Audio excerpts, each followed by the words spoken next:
మీ విశ్వాసత గొప్పదిగా రుజువుపరిచి మాకు అనుగ్రహించిన ప్రభు దేవుడు బట్టి వందనములు చెల్లిస్తూ వస్తున్నాం. మరోసారి ఉదయకాలంలో మీ ప్రజలను తీసుకుని వచ్చారు, వందనాలు. ఇంకా రావాల్సిన వారిని కూడా త్వరపడి ఆత్మ ద్వారా ప్రేరేపించి సకాలం రాగలట్టుగా నీ కృపను గ్రహించడం ప్రార్థన చేస్తూ వస్తున్నాం. ఈ యొక్క ఉదయకాలంలో తండ్రి మా ముందున్న సమయం అంతటినీ వాటల్లోనూ వ్యక్తిగతంగా ఆరాధించట్లోనూ అదే రీతిగా పాల్పొందట్లోనూ ఈ వాక్యం ద్వారా హెచ్చరించబడి ప్రోత్సహించబడి యోగ్యమైన విధానంలో తండ్రి నీ యొక్క ప్రభువులో పొందుకోవడం సిద్ధపరచమని మా సమయం అంతటి దేవుడికరంగా చేయమని కోరుతూ వస్తున్నాం.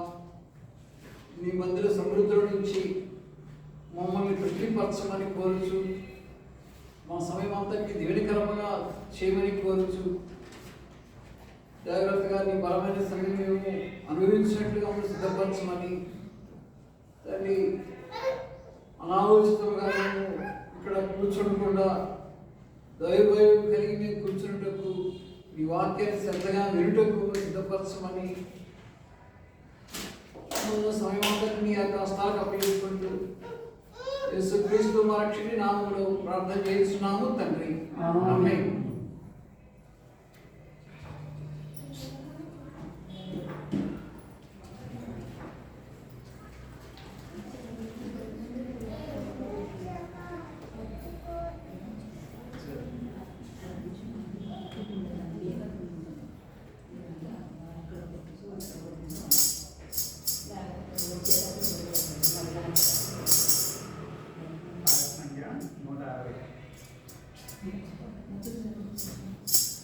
ఆరాధించదా నేను మరి పొగడుగా అపాట పడుకుంటూ ప్రభుని ఆరాధించే ఉన్నాం. 160 పాట.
చిన్న చెట్టు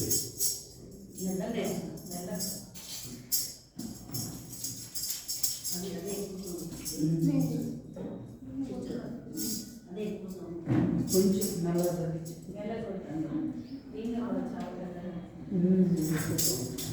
వారి సంఖ్య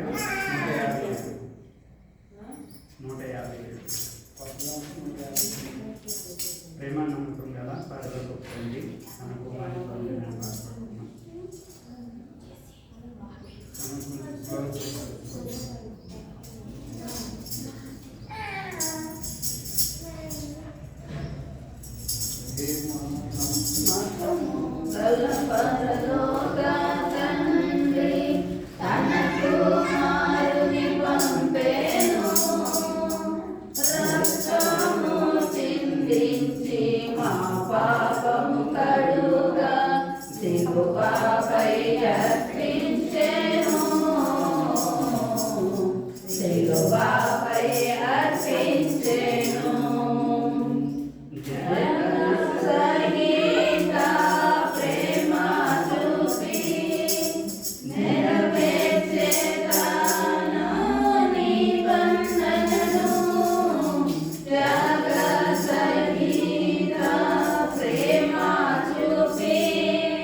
Never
దాంట్లో 170 9 లోపల నుండి ప్రతిష్ట వీటిని తీయకూడదు.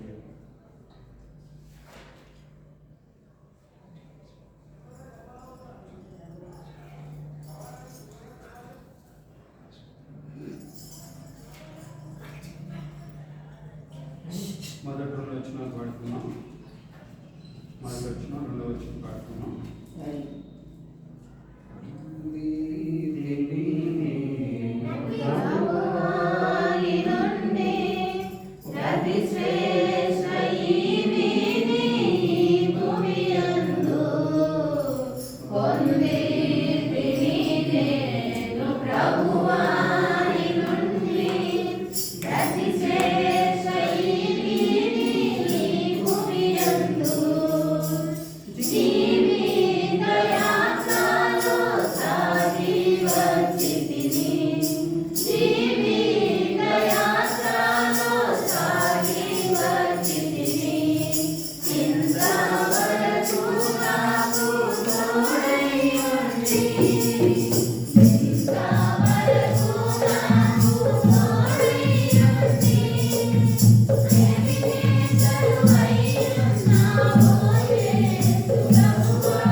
అలాగే మరి చెప్పినాను వచ్చిన వాక్యానుసారంగా దేవుని ఆరాధించే వారిగా ఉన్నాం. అభిదాలు మనకు వాక్య భాగాన్ని అందిస్తారు. ప్రకటన గ్రంథం 21వ అధ్యాయం 5వ వచనం చదువుకుందాం.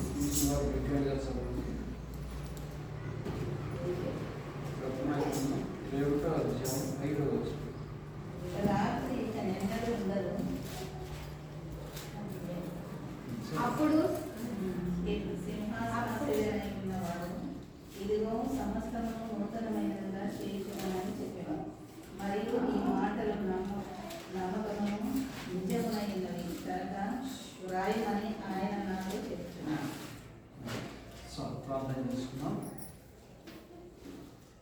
మా ప్రేమగల పరలోకపు తండ్రి యేసుక్రీస్తు మా రక్షకుడి నామములో ఈ యొక్క ప్రభు దినం మాకు అనుగ్రహించిన వందనములు. కొంత సమయము ఈ వాక్యం ద్వారా మేము సిద్ధపరచబడి ఆరాధించటకు ఆత్మలో సత్సంగతో మమ్మల్ని సిద్ధపరచమని, ఇదివరకు పాటల ద్వారా ఆరాధించటకు మాకు సహాయపడే వందనాలు. ఈ వాక్యం వెలుగులో మేము ఆరాధించి గణపరచవాలని ఆయత్తపరచమని, మా సమయమును ఈ కష్టాలకు అప్పచెప్పుకుంటూ వస్తున్నాం. 1:9 ప్రకారంగా నా నోట నీ మాట ఉంచమని మమ్మల్ని జ్ఞాపకం చేసుకోమని తండ్రి ఆరాధించటకు ఈ నామాన్ని స్తుతించటకు ఈ వాక్యాన్ని మాకు వెల్లడిపరచమని కోరుతూ యేసుక్రీస్తు మా రక్షణ నామములో ప్రార్థన చేయించున్నాము తండ్రి ఆమేన్. కాబట్టి నూతన సంవత్సరంలో సంఘ వాగ్దానం నుంచి మరి ప్రకటన గ్రంథం 2వ అధ్యాయంలో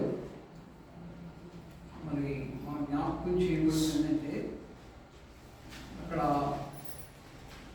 నూతన ఆకాశము నూతన భూమిని మరి దేవుడు సృష్టి యావత్తును కనబడ కంటికి కనబడ సృష్టి యావత్తును మరి నూతన ఆకాశం నూతన భూమిగా చేసి ఆ దేవుని ప్రజలు దేవుని ఆరాధించే భాగాన్ని గురించి వర్ణిస్తుంది ఈ యొక్క అధ్యాయం ఈ ప్రకటన గ్రంథం. కాబట్టి మరి ప్రస్తుతం ఉన్నది కంటికి కనపడేది ఏమైపోద్దని మనం అనుకోవచ్చు, మనకు ఆ సందేహం రావచ్చు. అయితే పాత నిబంధనల దినముల్లో చూస్తే జలప్రళయం ద్వారా దేవుడు ఏం చేశాడంటే భూమిని శుద్ధిపరిచాడు. విపత్తును దేవుని ఉగ్రతను పంపించి శుద్ధిపరిచాడు. కొత్త నిబంధన గ్రంథంలో మరి నేను వాక్యం చూసినప్పుడు 2వ పేతురు పత్రికలో మనకు కనబడుతుంది, ప్రస్తుతం కనబడుతున్న లోకమంతా కూడా అగ్ని చేత దేవుడు కాల్చివేసి శుద్ధి చేయనున్నాడని దేవుని వాక్యం సెలవిస్తుంది. మరి ఇలాంటి మరి దేవుని ఉగ్రత దేవుని తీర్పున లోకంలో మనమున్నాం. దేవుడైతే తన వారిని రక్షించటకు మరి దేవుడు ఏర్పాటు చేస్తున్నట్టు ప్రియమైన వలన నోవహు ఏ రీతిగా యెహోవా వలన కృప పొందిను అని చెప్పి నోవహు గురించి రాయబడింది బైబిల్ గ్రంథంలో. మరి నూతన సృష్టిగా చేయబడ్డవాడు పాత నిబంధన గ్రంథంలో నోవహు ప్రియమైన వలన మరి అరారాతు కొండల పైన 7వ నెల 7వ దినమున ఆ యొక్క కొండల పైన ఆ యొక్క నోవహు ఓడ ఆగిపోయినట్టుగా దేవుని వాక్యం మనం చూస్తున్నాం. అరారాతు అనబడిన మాట యొక్క అర్థం ఏంటంటే నూతన సృష్టి అంటే క్రొత్తది. పాత నిబంధన కాలంలో దేవుడు క్రొత్త సృష్టిని దేవుడు ఏర్పాటు చేస్తున్నాడు. భ్రష్టత్వం ప్రబలిపోయినటువంటి భూమండలం మీద దేవుడు ఏం చేశాడంటే క్రొత్తదాన్ని మళ్ళా కలుగజేసాడు. కాబట్టి ఆ క్రొత్తదైన కృప పొందిన వారు మాత్రమే ఆ క్రొత్తదాన్ని చూడగలుగుతారు ప్రియమైన వలన. అందుకనే మరి యొక్క అధ్యాయంలో మనకు కనబడుతుంది ఏంటంటే మరి మనం చదివిన భాగంలో 21వ అధ్యాయంలో అక్కడ క్రొత్తదాని గురించి మాట్లాడుతుంది. కాబట్టి క్రొత్తదనంలో మనం ఆరాధించటకు దేవుడు సంఘ వాగ్దానాన్ని దేవుడు నీకు నాకు అనుగ్రహించాడు. కాబట్టి క్రొత్తది ఏంటి అని అనుకోవచ్చు. ఈ యొక్క అధ్యాయం దేని గురించి మాట్లాడుతుందంటే క్రొత్తదనాన్ని ఆరాధించే ప్రజల గురించి మాట్లాడుతుంది. కాబట్టి క్రొత్తదనాన్ని మనం ఆరాధించాలి. క్రొత్తదనాన్ని పొగడాలంటే మన ప్రియ ప్రభువున్న దైవ లక్షణాలు బైబిల్ గ్రంథంలో చదివినప్పుడల్లా మరి దేవుని వాక్యం నుంచి ఆరాధన అంశాలు మనం చూసినప్పుడల్లా దేవుడు మనకి క్రొత్తదనముగా దేవుడు తన వాక్యాన్ని మనకు గ్రహింపజేసి దేవుని క్రొత్తదనంతో దేవుడు తన వాక్యాన్ని మనకి ఉపదేశించి తన ఆత్మ ద్వారా మనం మన ప్రభువు యొక్క దైవ లక్షణాల సముదాయాన్ని క్రొత్తదనంతో ప్రభువును ఆరాధించడానికి ప్రభు మనం సిద్ధపరుస్తాడు ప్రియమైన వారు. కాబట్టి అందుకనే ఈ యొక్క సంఘ వాగ్దానంలో రాయబడిన మాట ప్రకారంగా ఇదిగో నేను సమస్తము నూతనమైనవిగా చేస్తున్నానని చెప్పి ఒక అధ్యాయంలో కనబడుతుంది. కాబట్టి నూతనంగా చేసినటువంటి ఆకాశము నూతనంగా చేసి దేవుడు చేసినటువంటి భూమిలో దేవుని నీతి నివసించునని చెప్పి 2వ పేతురు మరి 3వ అధ్యాయము మరి 3వ వచనంలో దానిలో నీతి నివసించును అని చెప్పి రాయబడింది.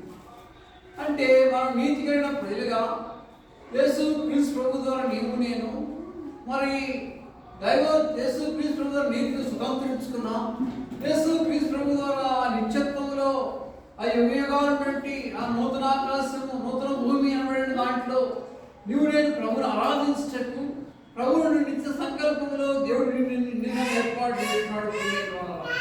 అందుకనే ప్రకటన గ్రంథం మరి 21వ అధ్యాయం 19వ వచనంలో కొన్ని మాటలు చదువుదాం. తీసుకురా చదవండి. 19వ అధ్యాయం అది 21వ అధ్యాయం 19వ వచనం. ఆ పట్టణపు ప్రాకారపు పునాదులు అమూల్యమైన నానావిధ రత్నములతో అలంకరింపబడి ఉండెను.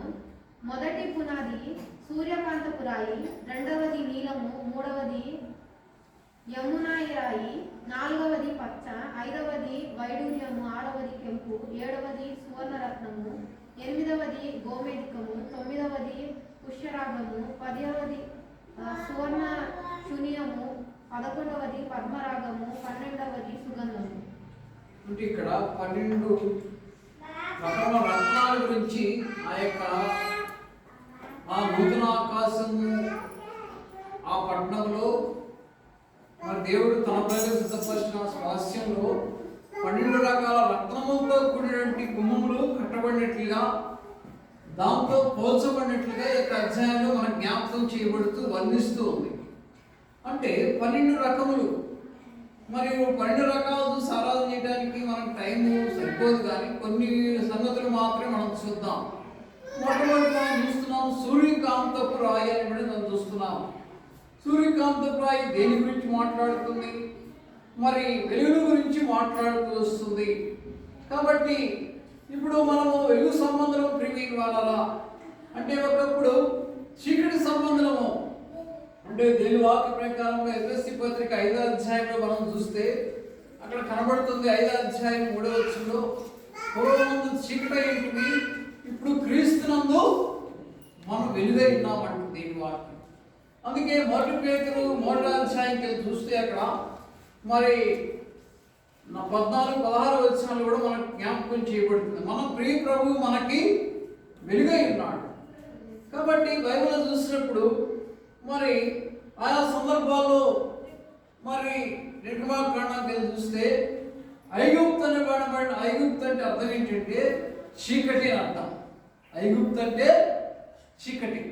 అదే 10వ అధ్యాయం మనం చూసినప్పుడు ఐగుప్తులో ఇశ్రాయేలు ప్రజలు ఉన్నప్పుడు మరి ఐగుప్తు గృహాల్లోనేమో ఐగుప్తులున్న వారి గృహాలు ఐగుప్తీయుల గృహాల్లోనేమో 3 దినములు కటిక చీకటి కమ్మినని చెప్పి రాయబడింది. వారు ఒకరినొకరు చూసుకొనలేక పోయిరి. అయితే ఇశ్రాయేలు గృహంలో వెలుగున్నట్లుగా దేని వాక్యము జ్ఞాపకం చేయబడుతుంది 10వ అధ్యాయంలో. అంటే ఈ 2 వ్యత్యాసాలు ఇక్కడ కనబడుతున్నవి. అంటే వెలుగు ఉన్నది, చీకటి ఉన్నది. ఎక్కడుంది? భూమండలం మీద అక్కడ 2 రకాల వ్యత్యాసాలు కనబడుతున్నాయి. చూడండి, అంటే వారు ఐగుప్తులను ఉన్నారు. ఇశ్రాయేలు ప్రజలు ఐగుప్తు దాటి బయటికి వెళ్ళలేదు. ఇంకా ఐగుప్తులో 2 వ్యత్యాసాలు వారు చూడగలుగుతున్నారు ప్రవీణ వల్ల. అంటే లోకంలో కూడా మరి 2 వ్యత్యాసములుగా వారు భూలోకంలో ఉన్నారు. దేని వాక్యం అంతా మాట్లాడుతుంది. ఇప్పుడు మనం వెలుగు సంబంధము మరి ఇశ్రాయేలు గృహంలో వెలుగుంది, ఐగుప్తు గృహాల్లో చీకటి ఉంది. 3 దినములు వారు ఎటు కదలలేక పోయి ఒకరినొకరు చూసుకోలేకపోయి. ఐగుప్తు అంతా చీకటి కమ్మింది, ఐగుప్తు గృహాల్లో చీకటి ఉంది, ఇశ్రాయేలు గృహాలు మాత్రం చీకటి లేదు. ఇప్పుడు వెలుగు అంటే ఆ యొక్క సూర్యకాంతపు ఆ రాయి వల్ల యేసు క్రీస్తు వారు ఇశ్రాయేలులకు ఏ రీతిగా పాత నిబంధన కాలం ఉన్నాడో ఇదినము దేవుడు నీ జీవితం నా జీవితంలో మరి ఆ పునాదులు గల ఆ పట్టణం కోసం ఆ మహిమగల రాజ్యం కోసం నూతన యెరూషలేము పరిశుద్ధ పట్టణం కోసం ప్రభువు జగత్తు పునాది వేయబడుకుంటే క్రీస్తు ప్రేమలో ఏర్పాటు చేస్తున్నాడు ప్రివీణ వల్ల. అందుకే ఎఫెసీ పత్రిక 1వ అధ్యాయము మరి ఆ యొక్క 4వ వచనం చూసినప్పుడు 7వ వచనం కలిపి రాయబడింది. జగత్తు పునాది వేయబడుకుంటే క్రీస్తు ప్రేమలో దేవుడు నిన్ను ఏర్పాటు చేసుకున్నాడు. కాబట్టి దేవుడి నుంచి సంకల్పమైనది నీవునే రక్షించబడతాం. కాబట్టి దేవుడు ఆరాధించడానికి వచ్చిన నీలో నాలో దేవుని వాక్యం ఏమంటుందంటే, మరి దేవుడు యేసు క్రీస్తు వారు మనకి ఎట్టున్నాడు, సూర్యకాంతపు రాయిగా ముత్యంగా మనకున్నాడు. మన ఆరీచిగా ముత్యంగా మనం మలుస్తున్నాడు, మలిచాడు ప్రియమైన వాళ్ళ. దాన్ని బట్టి ప్రభువుని ఆరాధించాలి నూతన సంవత్సరం. మరి 2వ ఆదివారం నుండి మనం వచ్చాము.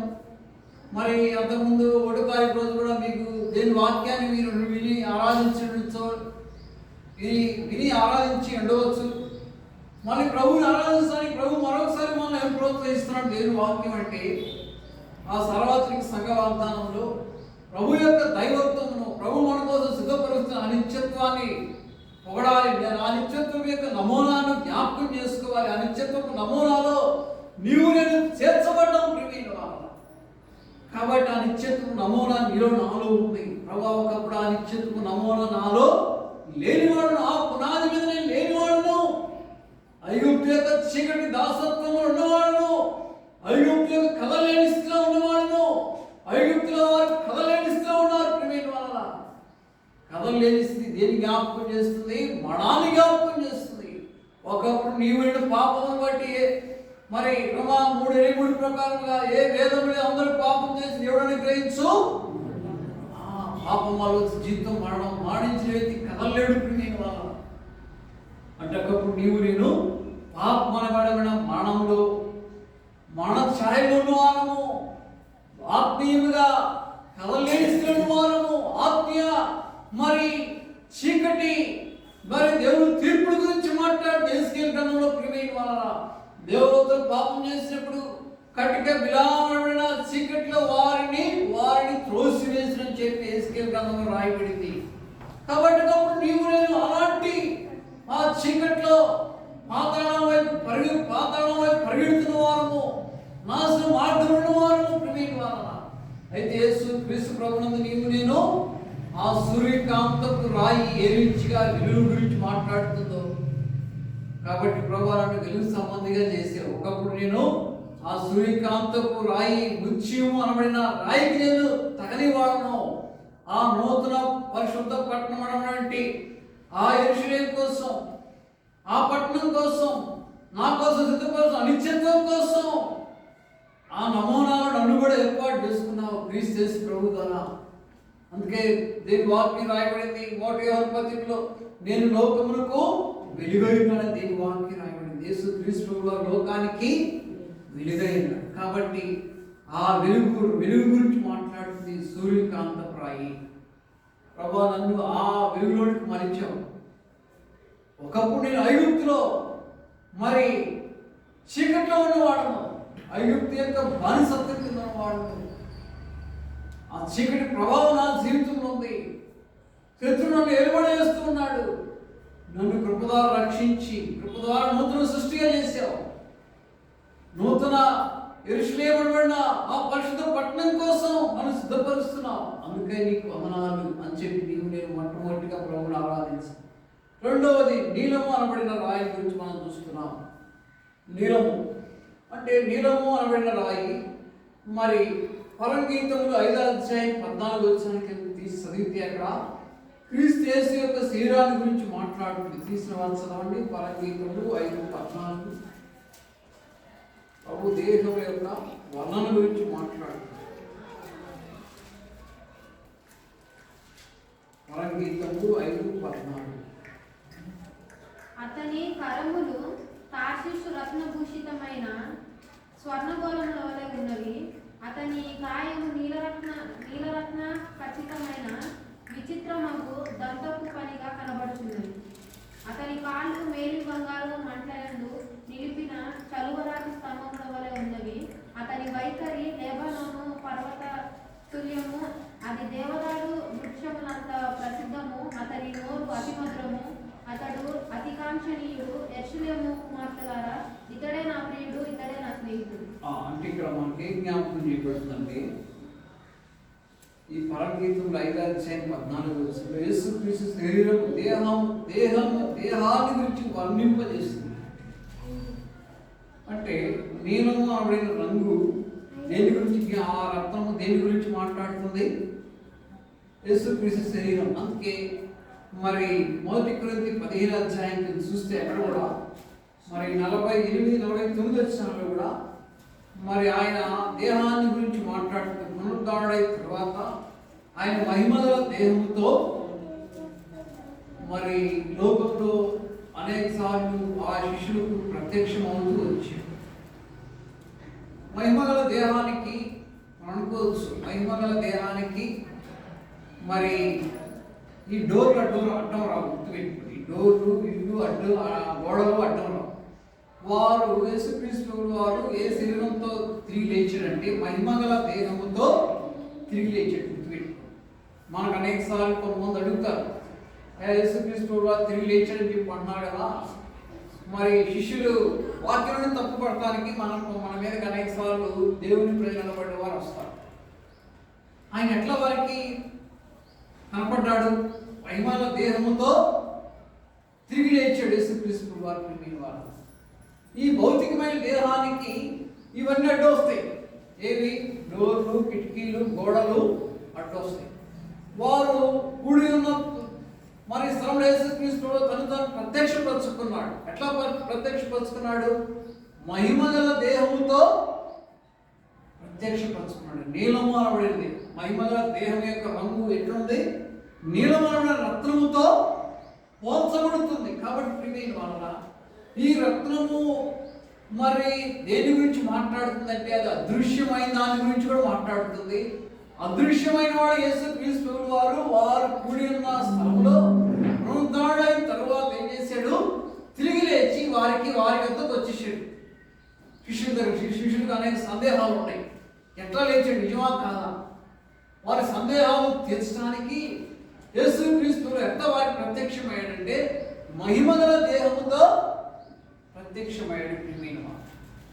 కాబట్టి అందుకే కొలస్సీ పత్రిక 3వ అధ్యాయం 1వ వచనంలో ఏం జ్ఞాపకం చేయబడుతుందంటే, మీరు భూ సంబంధులు కాదు, పర సంబంధులు, పైన వాటి మీదనే మీ మనస్సు ఉంచుడని చెప్పి అపోస్తలుడైన పౌలు మరి కొలస్సీ పత్రికలో మరి 3వ అధ్యాయం 1వ వచనం మనకు జ్ఞాపకం చేయబడుతుంది. అంటే నీలమణమైన రత్నము దేని గురించి మాట్లాడుతుంది? పర సంబంధమైన మనసుల గురించి మాట్లాడుతుంది. ఒకప్పుడు భూ సంబంధమైన వారు మనందరం కూడా. భూ సంబంధమైనది ఏంటి? ఇప్పుడు భూమి మీద ప్రతి మనిషికి కూడా ఆశలు ఉన్నాయి. భూమి మీద ప్రతి మనిషికి కోరికలు ఉన్నాయి. ప్రతి మనిషికి కూడా మరి భూమి మీద ఉందంతా కూడా ఏంది? శరీరాశ, నేత్రాశ, జీవపు డమ్మం. కాబట్టి ఇప్పుడు వీటన్నిటి నుంచి మనం విడుదల పొందాం. క్రైస్తవ నిరీక్షణ ఏంటంటే, నేను ఈ లోకంలో మరి ఈ శరీరాన్ని విడిచిపెడితే, ఈ లోకయాత్ర మరి నేను ముగిస్తే నేను ప్రభుత్వం ఉంటాను, నిత్యత్వంలో ఉంటాను. అది నిరీక్షణ మంది ప్రియమైన పరసంబంధం మనం. అందుకే అపోస్తలుడైన పౌలు అంటున్నాడు 3వ అధ్యాయము 1-2 వచనాలు మనం జ్ఞాపకం చేయబడుతున్న మాట ప్రకారంగా మనం పరసంబంధమైన వారము ప్రియమైన వార. అంటే ఈ రత్నము పరసంబంధమైన దాని గురించి మాట్లాడుతుంది, నీలమణమైన రత్నం.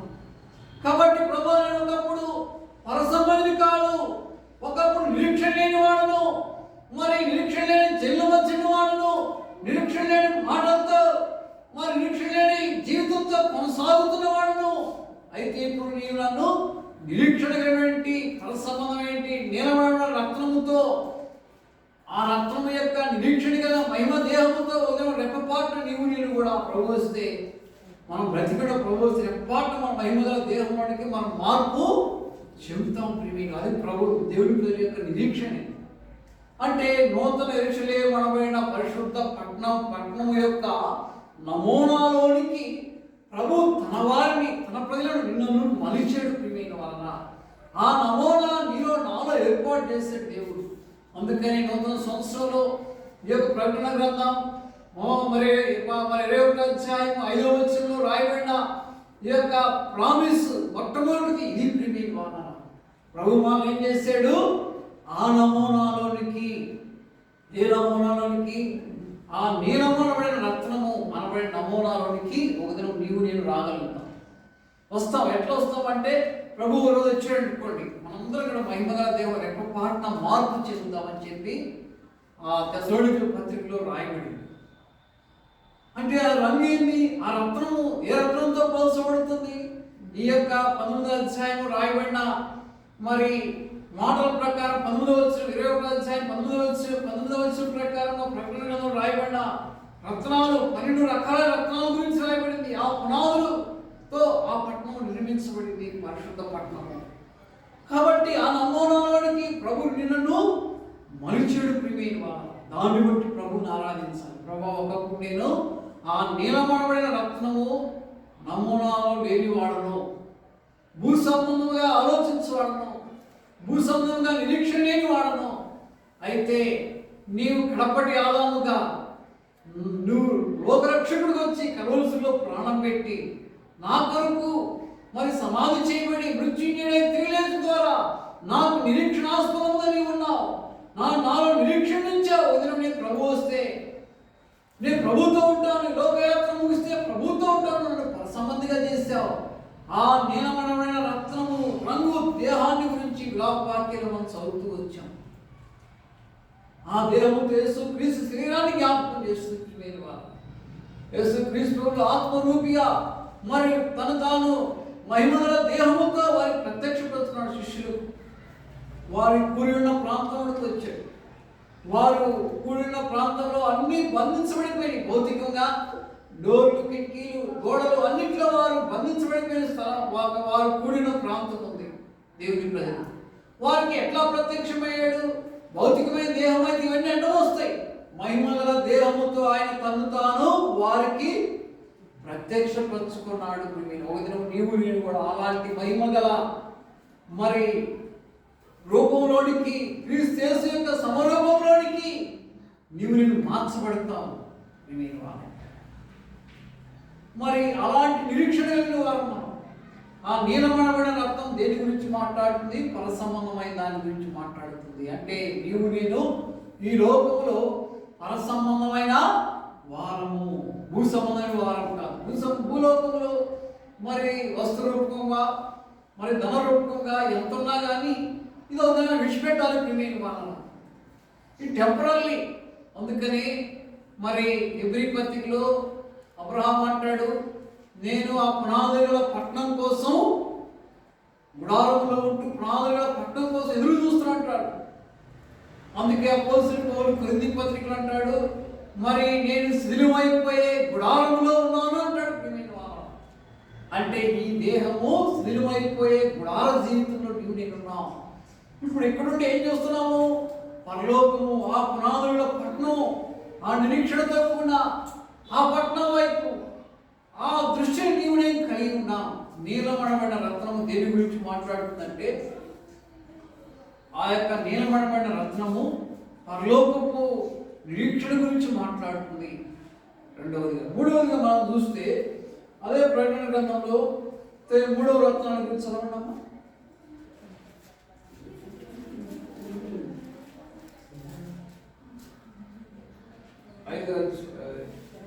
21వ అధ్యాయం చదవండి. 3వది హిమరాయి, 4వది పచ్చ, 5వది వైడూర్యం, 6వది కెంపు, 7వది సువర్ణ రత్నం. చాలు. అంటే ఇప్పుడు 3వ దాని గురించి చూద్దాం. 3వది మరి యమునా రాయి. 3వది యమునా రాయి. యమునా రాయి అది తెలుపు రంగు గురించి మాట్లాడుతుంది. తెలుపు అంటే ఇప్పుడు అందరూ ఇష్టపడేది ఏంటంటే తెలుపే ఇష్టపడదు ఎక్కువ. ఎందుకు తెలుపు అంటే? అందుకే ఫిలిప్పీ పత్రికలో ఒక మాట రాయబడింది. ఫిలిప్పీ 2:16 చదువుదాం.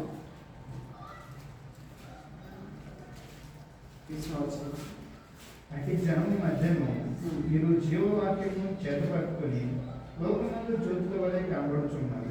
అందువలన నేను వ్యర్థముగా పరిగెత్తలేదని, నేను పడిన కష్టము నిష్ప్రయోజనం కాలేదని క్రీస్తు దినమా నాకు అక్షయకారణం కలుగుతుంది.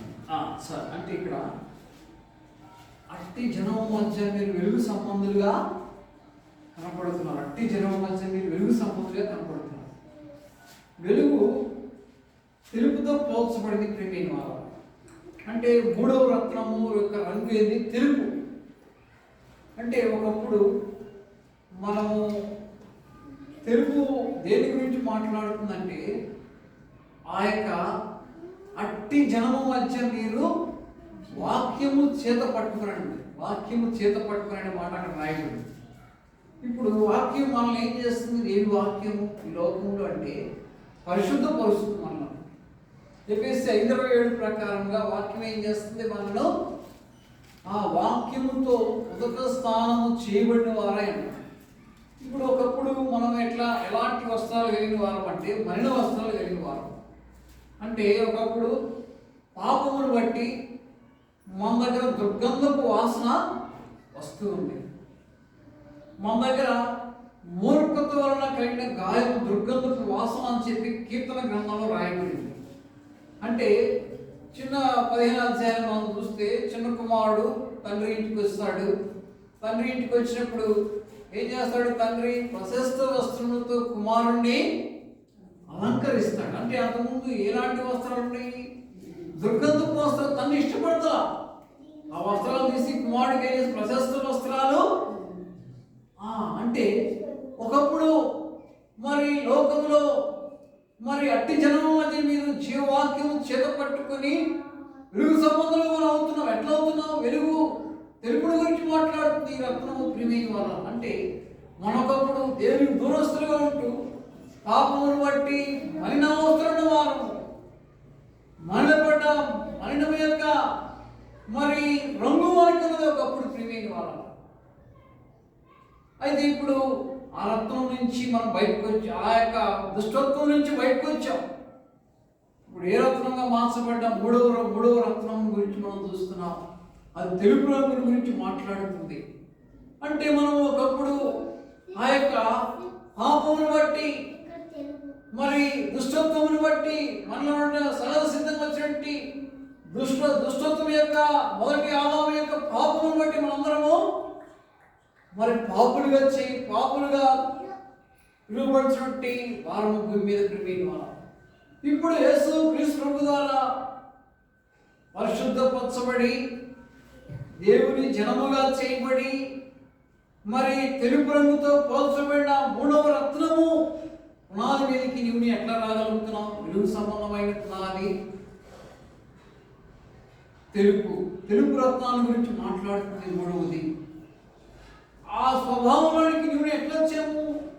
యేసు క్రీస్తు ప్రభు ద్వారా వచ్చాము ప్రియమైన వారు. మూడవది ప్రభు అనే ఒకప్పుడు ఆ మూడవ రత్నం ఏ రీతిగా తెలుపు రంగుల గురించి మాట్లాడుతుంది. ఒకప్పుడు నా యొక్క నీతి క్రియలు ఏ రీతి స్వనీతి క్రియలు అంటే ఆదాము దేవుడని యెహోవా మరి చర్మపు చొక్కాలు కుట్టించక మునుపు ఏదైనా వనంలో మరి ఆ యొక్క తన యొక్క వస్త్రాలు ఏమైపోయినవి? తన కట్టుకున్న తన దేహాన్ని కప్పుకున్న ఆకులు ఏమైపోయినవి? వడిలిపోయినవి. అంటే తన స్వనీతి క్రియలన్నీ కూడా ఏమైపోయినవి? వడిలిపోయినవి ప్రియమైన వాళ్ళ. అంటే అలాంటి బలహీనమైన మరి వాడను నేను మొదటి ఆదాములో ఉన్నటువంటి బలహీనతలన్నీ నాలో ఉన్నవి. ఇప్పుడు యేసు క్రీస్తు ప్రభు గారు నువ్వు ఏం చేసావు? మూడవ రత్నము దేని గురించి మాట్లాడుతుందంటే తెలుపు గురించి మాట్లాడుతుంది. అంటే ప్రభా నేను తెలుపు ఆ యొక్క రంగుని నేను లేనివాడును. ఒకప్పుడు ఆ రంగు ఆ రత్నం యొక్క పునాది మీద లేనివాడును. అయితే నువ్వు కడపటి ఆదాముగా లోకానికి వచ్చావు, నా కోసం మరి ప్రాణం పెట్టావు, తిరిగి లేచావు, సమాధిని పాతాళంలో ఓడించావు. తద్వారా నన్ను ఈ యొక్క మూడవ రత్నము యొక్క పునాది మీద తీసుకుని వచ్చావు. అందుకే నీకు వందనాలు. తండ్రి ప్రశస్తలో కుమారుడికి తొడిగించాడు ప్రియమైన వాళ్ళ. అక్కడ అనేకులు తండ్రి ఇంట్లో, చిన్న కుమారుడు తండ్రి ఇంట్లో అనేకులు ఉన్నారు. కానీ వారెవరు కూడా కుమారుడికి వస్త్రాలు ఇవ్వాలి. తండ్రి కూడా ఇస్తున్నాడు ప్రశస్త వస్త్రాలు. అంటే నీకు నాకు మన పరలోక దేవుడు ప్రశస్త వస్త్రాలు, తెలుపు వస్త్రాలతో తెలుపుతో పోల్చబడిన జీవవాక్యం దేవుడు తన వాక్యాన్ని మనకు అనుగ్రహించి మనం ప్రతిరోజు ఏం చేస్తున్నాడు? వాక్యం ద్వారా పరిశుద్ధపరుస్తున్నాడు. మనం పోయినటువంటి మరి ఆ యొక్క దుష్టత్వమును పాపమంతటి దేవుడు వాక్యం ఏం చేస్తుంది? ఒప్పింపజేస్తుంది, కడుగుతూ వస్తుంది ప్రియమైన వాళ్ళ. తద్వారా మనం పరిశుద్ధపరచబడుతున్నాము. 4వ రత్నం చదువుదాం. 19వ అధ్యాయము 21వ అధ్యాయం 19వ వచనం. 4వది పచ్చ. అంటే పచ్చ అనబడింది. నిర్గమాకాండంకి చూస్తే 2వ అధ్యాయం 17వ వచనంలో 4వ రత్నము పచ్చ అనబడిన రత్నం. అది ఆ యొక్క 28వ అధ్యాయం 17వ వచనంలో యాజకుడు ప్రత్యక్ష గుడారంలో ఆ యొక్క వస్త్రాలు వేసుకున్నప్పుడు ఆ యొక్క వస్త్రాల దగ్గర భుజం మీద ఆ యొక్క రత్నాలు పెట్టుకొని ఆ ప్రత్యక్ష గుడారంలో యాజకత్వం చేస్తూ వస్తున్నాడు పాత నిబంధన గ్రంథంలో. అంటే పచ్చదనం అంటే ఇది పచ్చదనాన్ని గురించి మాట్లాడుతుంది, అంటే నెమ్మది గురించి మాట్లాడుతుంది. అంటే మనలో ఒకప్పుడు నెమ్మది లేదుతుంది మాట. ఇప్పుడు మంచి ఎండాకాలం అనుకోండి, మనము ఎండలో ప్రయాణం చేస్తూ ఉన్నాం, నడుస్తూ ఉన్నాం. ఎక్కడైనా పచ్చదనం కలిగిన చెట్టు మనకు కనపడితే ఏం చేస్తాం? అక్కడ కొంత సమయము ఆగుతాం. ఆగి ఏం చేస్తాం? కొంచెం నెమ్మది పరచబడతాం. అంటే ఈ లోకంలో ప్రియుల వల్ల మనం నెమ్మది లేని లోకంలో, భక్తిహీనులు ప్రబలిపోయిన లోకంలో మనం ఉన్నాం. లోకం అంతా కూడా భక్తిహీనులు కదులుతున్న సముద్రపు వంటి వారు దేవుని వాక్యం చెబుతుంది ప్రియుల వల్ల. అంటే లోకమంతా ఎట్లుంది? భక్తిహీనులతో ఈడ్చబడుతూ లోకమంతా కూడా ఎప్పుడు కదులుతూ ఉంది సముద్రం. తెలంగాణ ప్రాంతంలో సముద్రం మనకు కనపడదు, కానీ ఈ తెలంగాణ ప్రజలకు సముద్రం గురించి అర్థం కాదు. ఆంధ్రాలో అయితే తెలిసింది. లేదు ఇటు మనం సముద్రంలో ప్రాంతానికి వెళ్తే ముంబై ఆ ప్రాంతంలోకి వెళ్తే కూడా సముద్రము కనపడదు. గుజరాత్ ఆ ప్రాంతాల్లో కూడా సముద్రము కనపడుతుంది. అరేబియా మహాసముద్రం ఇటు తూర్పున బంగాళాఖాతం కనపడుతుంది. ఆంధ్ర ప్రాంతం అంటే సముద్రము ఎప్పుడు కూడా నిమ్మడంగా కదులుతూ ఉంటుంది. అంటే లోకం కూడా భక్తిహీనంతో కదులుతున్న లోకంలో నేను ఉన్నాను. సమాధానం లేని లోకం. ఒకప్పుడు నేను సమాధానం లేని వారు సమాధానమునకు మరి ఎదుగుతూ ఉన్నాం. అయితే యేసు క్రీస్తు ప్రభు మనకి సమాధానకర్తగా పచ్చగా నేను జీవించడానికి వచ్చాను. మృతుడులైతిని కానీ ఇదిగో యుగములకు సజీవుడును అని చెప్పి ప్రకటన 1వ అధ్యాయం 2వ వచనం మనకి జ్ఞాపకం చేయబడుతుంది. అంటే యేసుక్రీస్తులో జీవిస్తున్నాడు ప్రియమైన వాడ. సజీవుడు, మరణమును గెలిచినవాడు, పాతాళాన్ని ఓడించినవాడు. కాబట్టి ఆ జీవము, ఆ సమాధానము నీపై నా హృదయంలోకి వచ్చింది. ఈ 4వ మకరందం అనబడిన ఆ యొక్క రత్నం దేని గురించి మాట్లాడుతుంది? పచ్చదనము, సమాధానం గురించి. అంటే మనలో సమాధానం వచ్చింది. సమాధానం కలిగి ఉన్నాం, మన జీవితంలో నెమ్మది కలిగి ఉన్నాం. అందుకే మీకు ఇందాక చెప్పా, నోహు ఆగిన ఆ యొక్క పర్వతం పేరేంది? అరారాతు. అరారాతు అంటే ఏంది? నూతన సృష్టి, కొత్త సృష్టి. అందుకని నూతన సంవత్సరం మనకి ఏం వాగ్దానం దేవుడు ఇచ్చాడు? ఇదిగో సమస్తమును నూతనమైనవిగా చేయించిన. అంటే నూతనత్వం.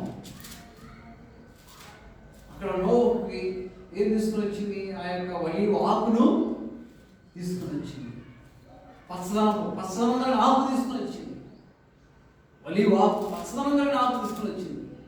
అంటే యేసు క్రీస్తు జీవాన్ని గురించి మాట్లాడుతుంది ప్రియమైన వాళ్ళ. ఆ పౌరం నోట్లో నుండి ఆ యొక్క ఆకు. అంటే నీకు నాకు సమాధానం యేసు క్రీస్తు ప్రభువులో దొరికింది ప్రియమైన వాళ్ళ. అంటే 4వ మకరందము అనబడిన మకరము అనబడింది. నిర్మాకాండ 2వ అధ్యాయం మనకు కనబడుతుంది. రత్నం పేరు, మరొక పేరు మకరము అనబడింది. అదే ప్రకటన గ్రంథం 19వ అధ్యాయం 21వ అధ్యాయం 19వ వచనం కనబడుతుంది. పచ్చాన కనబడుతుంది. పచ్చానబడిన రాయి, రత్నం. ఆ రత్నం దేని గురించి మాట్లాడుతుందంటే మనకి సమాధానం గురించి మాట్లాడుతుంది. పచ్చ అనేది ఆకుపచ్చ దేని గురించి మాట్లాడుతుందంటే సమాధానం. అంటే మన జీవితంలో ఒకప్పుడు సమాధానం లేని వారు, భక్తిహీనులు ప్రబలిపోయిన లోకంలో, కదులుతున్న సముద్రంలో లోకంలో ఉన్నవారు, క్రీస్తే మన నాయకుడిగా ఉండి ప్రభు మనను ఆ దరికి చేరుస్తున్నాడు. ఏ దరికి? ఆ నిత్యత్వంలోనికి మనల్ని మలుస్తున్నాడు. అందుకని చిన్నపిల్లల సండే స్కూల్లో పాట ఒకటి, ఆ పాట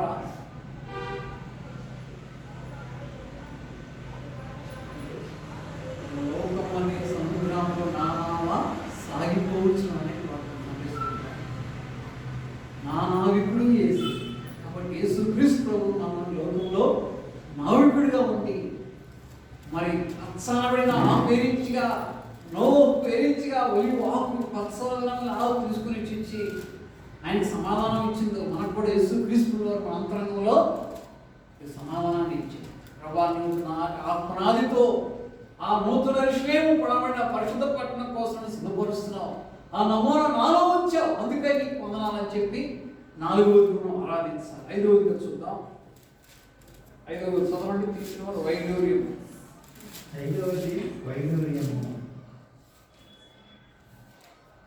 వాటి 20 వచనంలో రాయబడింది. ఈ ఆకు మరి పచ్చ రంగు మరి మిశ్రితమైన రంగుగా కనబడుతుంది. ఎరుపు పసుపు అంటే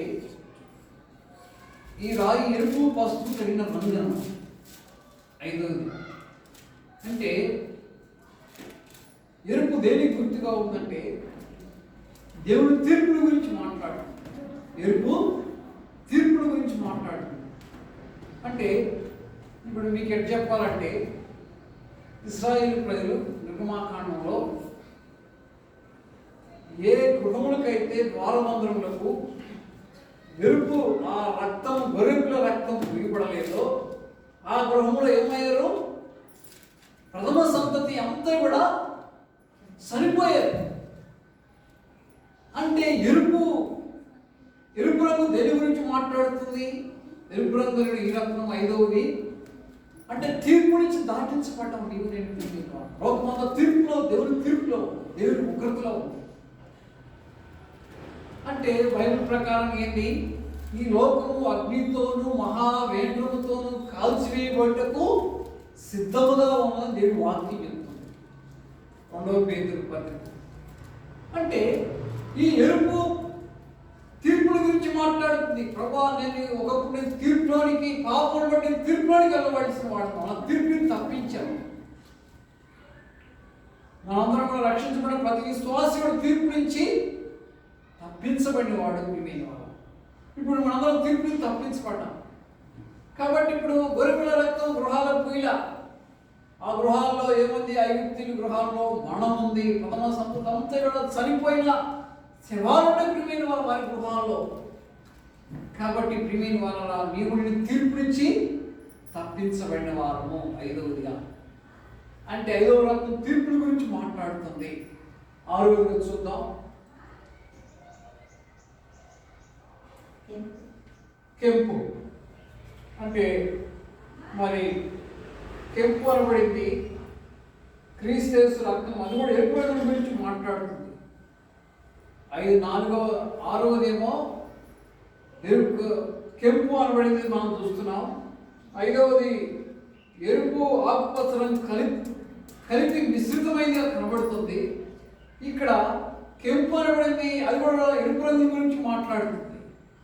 అంటే యేసు క్రీస్తు రక్తం ద్వారా మన ఎఫెసీ పత్రిక 1వ అధ్యాయము 1:7 వచనం ప్రకారంగా రక్తం మనకి మన నిర్దోషులుగా చేసింది, మనం దోషం లేని వారిగా చేసింది. కాబట్టి ప్రభా నేను ఒకప్పుడు దోషిని, పాపను బట్టి నేను దోషం నేరారోపణ చేయబడిన నా మనసాక్షి నాకే నేరారోపణ చేస్తుంది. ఏమని? నీవు పాపి, నీ వాక్యం చెప్తుంది.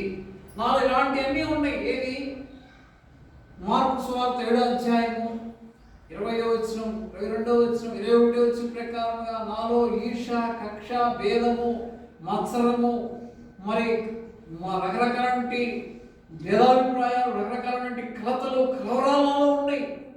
ఇవన్నీ నాలో ఉన్నాయి. అయితే నీ రక్తం అనేది నిర్దోషినిగా చేసింది. దోషం లేని దాని గురించి మాట్లాడుతుంది రక్తం, యేసుక్రీస్తు ప్రభువా. కాబట్టి ప్రభా నన్ను నిర్దోషిగా చేశావు. ఆ కెంపరబడిన రక్తం నిర్దోషత్వాన్ని గురించి మాట్లాడుతుంది. ఒకప్పుడు నేను నిర్దోషిని ఎట్లా కాగలను? నీ రక్తం ద్వారా నాకు నా పాపాలు క్షమించావు. 1 యోహాను 1:7 ప్రకారంగా 1:9 ప్రకారంగా క్రీస్తు రక్తం ప్రతి పాపం నుంచి మనను విడిపించింది. ప్రభా ఆ నమూనాలోనే నన్ను చేశావు, ఆ నిత్యత్వపు నమూనా నన్ను మరిచావు, అందుకే నీకు వందనాలు అని చెప్పి 6 రకాలుగా ఈ రత్నాల గురించి మనం చూస్తూ వచ్చాం. కాబట్టి చాలు, ఎందుకంటే ఆ దినం అయిపోయింది, దాటిపోయింది. కాబట్టి ఈ యొక్క రత్నాల యొక్క నమూనా బట్టి ప్రభువుని ఆరాధించి మహిమపడుతూ మొట్టమొదటి మనం చూస్తూ వచ్చాం. కాబట్టి సూర్యకాంత ప్రాయ వెలుగు గురించి మాట్లాడుతుంది. రెండవది నీలమణిమణ రత్నం. ఆ కొలస్సి 3:9 ప్రకారం మనం పరసములుగా మన దేవుడు మనం మలిచాడు. ఆ మహిమల దేహముతో మనం ప్రభువుతో ఉంటాం. ప్రియమైన వాళ్ళ క్రీస్తు శరీరాన్ని గురించి మాట్లాడుతుంది. మూడవది మనం చూస్తూ వచ్చాం తెలుపు రంగు, అంటే మనము మలిన వస్త్రాలు. ఆదామేచ్ఛగా మరి తన దిగంబరత్వం కప్పుకొనుటకు ఏం చేశాడు? షట్లాకులు తన వస్త్రాలకు మలుచుకున్నాడు.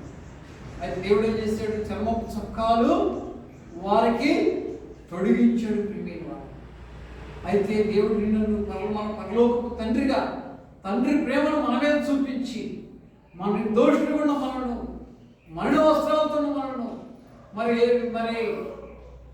ఆ యెషయా గ్రంథంలో రాయబడి తల్లిని చరకాలు కోరుకొని దుర్గంధంతో మనను, కొంచెమైన స్వస్థత మనను దేవుడు ఏం చేశాడు? ప్రశస్త వస్త్రాలు, వెలుగు సంబంధమైన వస్త్రాలు. ఈ లోకంలో ఆ వక్రజనం మధ్య, మరి దేవుడు చీకటి పైల మధ్య దేవుడు మనకి వెలుగు సంబంధమైన వస్త్రాలు, అంటే తెలుపు రంగు పునాదిని గురించి మాట్లాడుతుంది. మూడవది. నాలుగవది మనం చూస్తూ వచ్చాం పచ్చని మకరందం అనబడి, అంటే క్రీస్తు ప్రభువు మనకు సమాధానకర్త అయినాడు. లోకంలో అలసట పుట్టించిన లోకంలో నీవు ఉన్నాం. క్రీస్తు ప్రభువు మనకు బండ నీడగా ఉండి మన ఆశలు తీరుస్తూ మనకి పచ్చదనమైన వాడుగా ఉంటూ క్రీస్తు పచ్చదనంలో నీవు నేను సేవ తీర్చబడుతున్నావు. శాంతికరమైన జలమైన ఆయన నడిపించిన నా ప్రాణములకు సేవ తీర్చున్నాడు అని చెప్పి కీర్తన 23 అధ్యాయం మనం చదువుతున్నాం. దేవుడు అనేక సార్లు నీ జీవితం నా జీవితంలో వాక్యం ద్వారా స్వచ్ఛ జలముచ్చంతో నిన్ను నడిపించి శాంతికరమైన జలవంతుడు తృప్తిపరుస్తూ వచ్చాడు దేవుడు తన వాక్యం ద్వారా.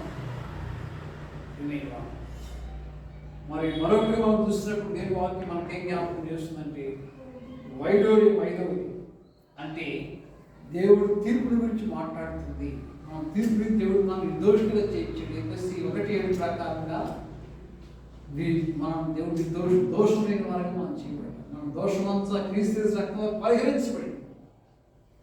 ఆ రోజు మనం చూస్తున్నాం క్రీస్తు రక్తంలో మనకి పాపాలు పరిహరించబడి. అందుకే న్యాయాధిపతుల గ్రంథంలో 9వ అధ్యాయంలో చూస్తే మరి 13వ వచనం మనకు కనబడుతుంది. ఏంటంటే ద్రాక్షారసముతో పోల్చబడింది క్రీస్తు రక్తం. ద్రాక్షారసం దేనికి గుర్తుగా ఉంది? సంతోషానికి గుర్తుగా ఉన్నట్టుగా కనబడుతుంది. న్యాయాధిపతులు 9:13, అంటే మనలో సంతోషం మీద ఒకప్పుడు ఆరోగ్య రక్తం. కాబట్టి మీరు ఆ నమూనాతో ఆ పునాదుల పట్టణం కోసం ఆ నమూనాతో నిన్ను దేవుడు భూలోకులు ఏర్పాటు చేసినాడు. గుర్తుపెట్టుకో, నూతన సృష్టిగా చేసినందుకే ఈ నూతన సంవత్సరం ఇచ్చిన వాగ్దానం కూడా అదే. ఏది? ఇదిగో నేను సమస్తం నూతనమైనవిగా చేయించున్నాను. కాబట్టి ప్రభావం నూతనమైనవిగా చేయడానికి ఈ యొక్క సంవత్సరాన్ని దయాకిరీని ఇచ్చాను. నేను ఆరాధించి మైపొచ్చేటప్పుడు నా జీవితం దైవత్వాన్ని నేను కలిగి ఉండడానికి అన్న జ్ఞాపకం చేశాను. అందుకే నీకు వందనాలు. నూతన ప్రజలు, నూతన సృష్టిలో ప్రజలు నూతనత్వాన్ని బట్టి ఆరాధించి మహింపచ్చని గురించి మాట్లాడుతుంది. ప్రకటన 20వ అధ్యాయం. ఆరాధించి సత్యం ఆరాధించటట్టు ప్రభుత్వ ఆత్మ మనందరినీ సిద్ధపరచుగా ఆరాధన చేద్దాం. సహోదరుడు సహోదరి ఆరాధించి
తండ్రి మరి నాకు అయా మరి మీరు పర్లోక సంబంధమైన నాకు నిరీక్షణ దయచేసినందుకు ఆచరించుకుంటున్నానయ్యా. అయా మరి మన అనేక మంది జ్ఞాపకం చేసుకునే ఉంటున్నామయ్యా. తండ్రి నేను చేసిన పనులు ఏమైనా వేసాను జ్ఞాపకం చేసుకొని దేవుడు తండ్రి మరి నాకు వేసాను నిరీక్షణ నాకు తండ్రి మరి అయా మరి పాపమన దుర్గంలో మరి మరణమైన వస్త్రాల్లో మరి ఉంటున్నాను తండ్రి మరి మీరు వస్తారు తండ్రి మరి నాకు ధైర్యం చేసే వాళ్ళ మరి వచ్చిన వస్త్రాలను నాకు ధైర్యం చేసి మీకు వందనాలు ఆచరించుకుంటున్నాను దేవా మరి నాకు సమాధానకర్త అయిన దేవుడుగా మీకు వందనాలు ఆచరించుకుంటున్నాను తండ్రి. అయా మరి మాకు తీర్పు చేసిన దేవుడుగా ఉంటున్నాను మీకు వందనాలు తండ్రి. మరి నేను అయా మరి నేను పాపంలో దేవ మరి అనేక మంది వాక్యాలతో మాట్లాడే దేవుడుగా ఉంటున్నాను అయా మరి నాకు తీర్పు చేసిన దేవుడుగా ఉంటున్నాను తండ్రి. మరి అయా మరి తండ్రి మరి దేవా అయా మరి నేను అనేక మంది మార్గంగా లేనప్పటికీ కూడా దేవా అయా మరి నన్ను చూసి దేవుడుగా ఉంటున్నాను అయా అనేక మార్గంగా నాకు అప్పటిగా మీరు వందనాలు ప్రతి విషయంలో మీరు నాకు నెమ్మది దయచేస్తున్నందుకు మీకు వందనాలు నాకు దేవుడు సాయం చేస్తున్నందుకు వందనాలయ్యా. అయా మరి నేను అయా మరి మల్ల వస్త్రాలతో దేవా అయా మరి నేను రక్షణ వస్త్రాలు మీరు నాకు ధైర్యం చేసినందుకు వందనాలు స్తోత్రాలు అయ్యా మరి నేను కూడా పర్లోక సంబంధించి పర్లోక రాజ్యానికి వస్తానన్న నిరీక్షణ నాకు దయచేసినందుకు మీకు వందనాలు స్తోత్రాలు చెల్లించుకొని మీరు ఆలోచన చేసి మీరు నాకు ఇచ్చిన అవకాశాన్ని బట్టి నాకు ఇచ్చిన రక్షణ బట్టి ఎలా చెల్లించుకుంటూ నా ఇచ్చిన స్థితి ఆరాధన చేసి పరిశుద్ధమైన పాదాలకి సమర్పించుకుంటున్నాను తండ్రి.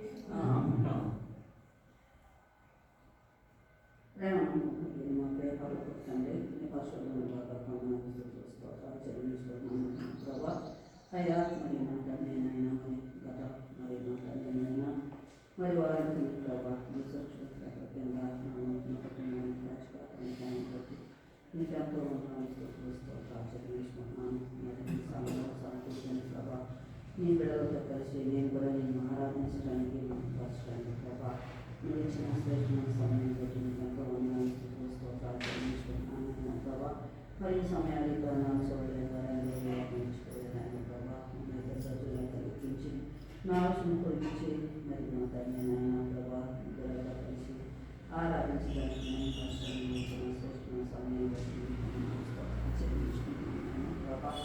అయ్యా మరి నా తండ్రినైనా ప్రభా మరి మొదట ఆదాము తొలగిపోయిన స్థితి నుంచి ప్రభా మరి కడపట ఆదాంలో నుంచి ప్రభా మాకు ప్రశస్తమైన మరి నా తల్లినైనా ప్రభా వస్త్రాలను తొలగించి ప్రభా మరి నా తల్లినైనా మరి మా పాపం తీసివేయడానికి ప్రభా మీలో కనిపించిన దేవుడు ఉండాలన్న ప్రభా అవన్నైనా ప్రభా అనేక రత్నాలతో ప్రభా మా జీవితాన్ని కట్టి ప్రభా ప్రశస్తమైన రత్నంగా ప్రభా నా తల్లినైనా ప్రభా నీ రక్తంతో విమోచించిన తండ్రి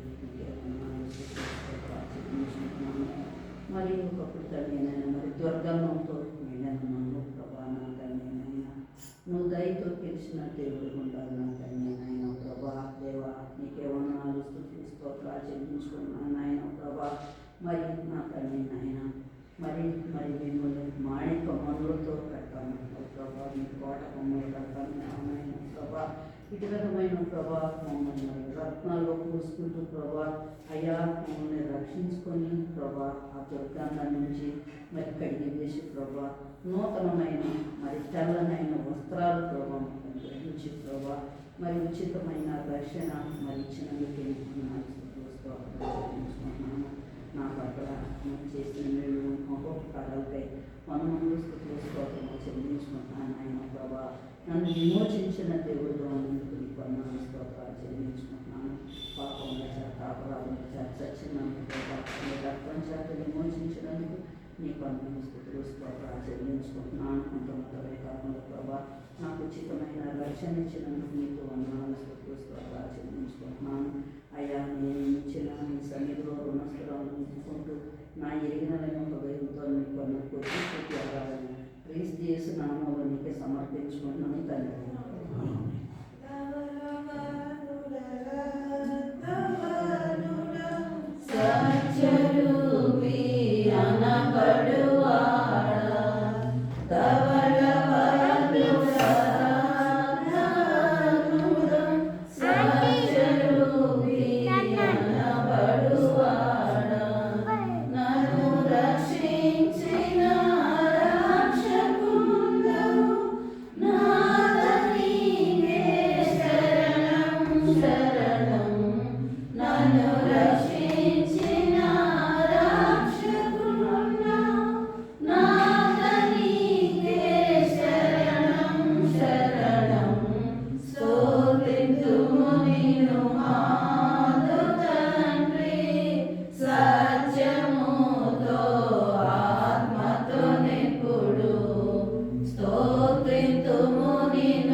తండ్రి యొక్క పూర్వస్తులుగా పాపంలో శాపంలో పడినప్పుడు తండ్రి నన్ను చెడ్డలను గోపులను నిలబెట్టినందుకు వందనాలు స్తోత్రాలు ప్రభా. అంతేకాదు తండ్రి ప్రభా నాయన తండ్రి నేను దూరమైనప్పుడు తండ్రి నాయన నువ్వు వెతికి నన్ను రక్షించుకున్నందుకు నీకు లెక్కలేని వందనాలు స్తోత్రాలు తండ్రి. నాకు ఇచ్చిన గొప్ప రక్షణ బట్టి నీకు లెక్కలేని వందనాలు స్తోత్రాలు తండ్రి ప్రభా. అంతేకాదు ప్రభా ఈ లోకంలో నేనే కాదు తండ్రి రాబోయే లోకంలో తండ్రి ప్రభా మరి నాయన నువ్వు మా కోసం సిద్ధపరుస్తున్న ఆ పరలోక పట్టణంలో తండ్రి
దయగల దేవుడు ప్రభావ ప్రభావ సంతృప్తి దేవుడు దీర్ఘశాంతి పొందాయన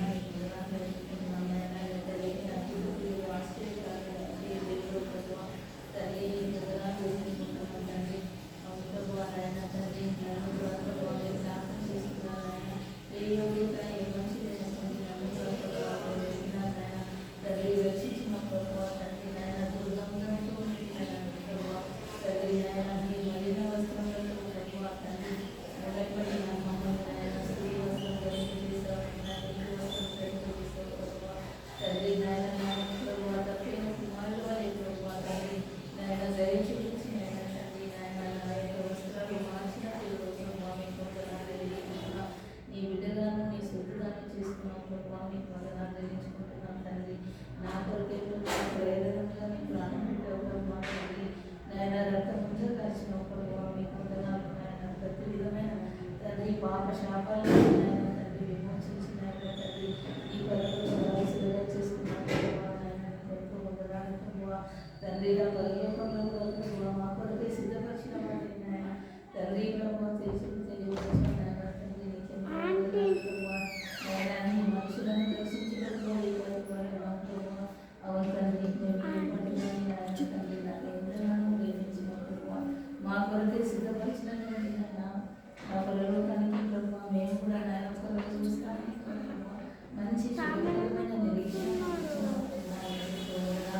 నాయన తండ్రి నా జీవితంలో చేసిన మేలన్నింటిని బట్టి మీకు వందనాలు నాయన తండ్రి రక్షణ మాత్రమే కాదు ప్రభావ దినము నాయన మా భారం మోస్తున్న దేవుడు ప్రభావ తండ్రి మమ్మల్ని ఎత్తుకొని మోసుకొని వస్తున్న దేవుడు ప్రభావ నీ వాగ్దానాలు ఇచ్చి నెరవేరుస్తున్న దేవుడు ప్రభావ ఎల్లప్పుడూ మాకు తోడుగా ఉంటానని మాకు ముందుగా నడుస్తానని ప్రభావ మా చేతులతో నడిపిస్తానని ప్రభావ ఎన్నో వాగ్దానాలు ఇచ్చిన ఆయన నన్ను నడిపిస్తున్నావు ప్రభావ ధైర్యం తండ్రి ధైర్యం విశ్వాసం అనుగ్రహించినందుకై మీకు ఎంతో వందనాలు ప్రభావ నాయన ఈ యొక్క ప్రభావ భయంకరమైన లోకంలో ప్రభావ తండ్రి నాయన ఎన్నోసార్లు ముందుకు ఎన్నోసార్లు నాయన తండ్రి ప్రభావ వెంబడిపోతూ నమ్ముకి కూడా మంచి కాపరిగా ప్రభావ నన్ను నడిపిస్తూ వస్తున్నాం ప్రభావ జీవజలు వందనాలు ప్రభావ తండ్రి నేను మీకేమి చెల్లించగలను తండ్రి నాయన కేవలం మీరు ఇచ్చిన రక్షణ వార్త చెప్పుకొని ఈ కొద్ది స్థితి ఆరాధన ప్రభు రక్షకుడైన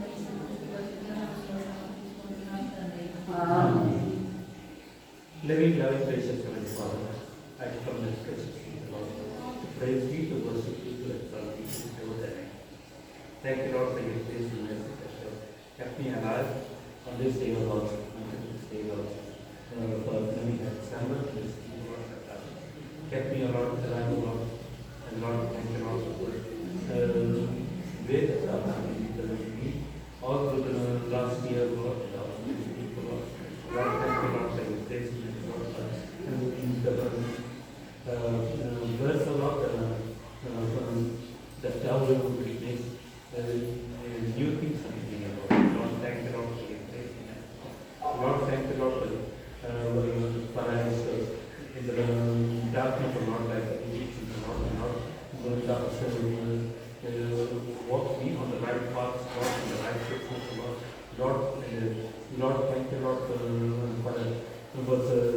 rope with Lord, with that in life, Lord, but thou rope me, cleansed, rinsed, and rope me with rope of salvation, Lord, rope of resurrection, Lord, redemption, Lord.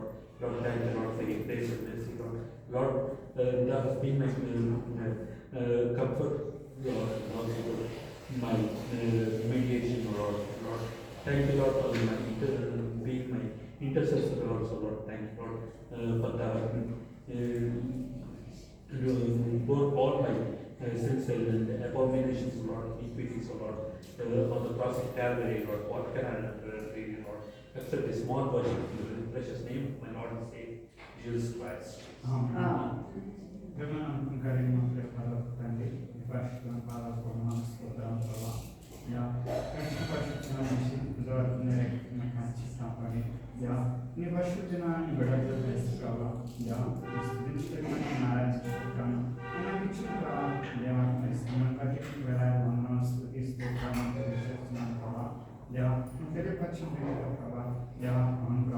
ఈ లోకమైన స్థితి ఉన్నప్పుడు దేవా ఈ పాప స్థితి నుంచి సంపూర్ణంగా విడిపించి దేవా నూతనమైన సృష్టిగానే మేము చేసుకోవాలని చెబుతున్నాం మా గొప్ప దేవా.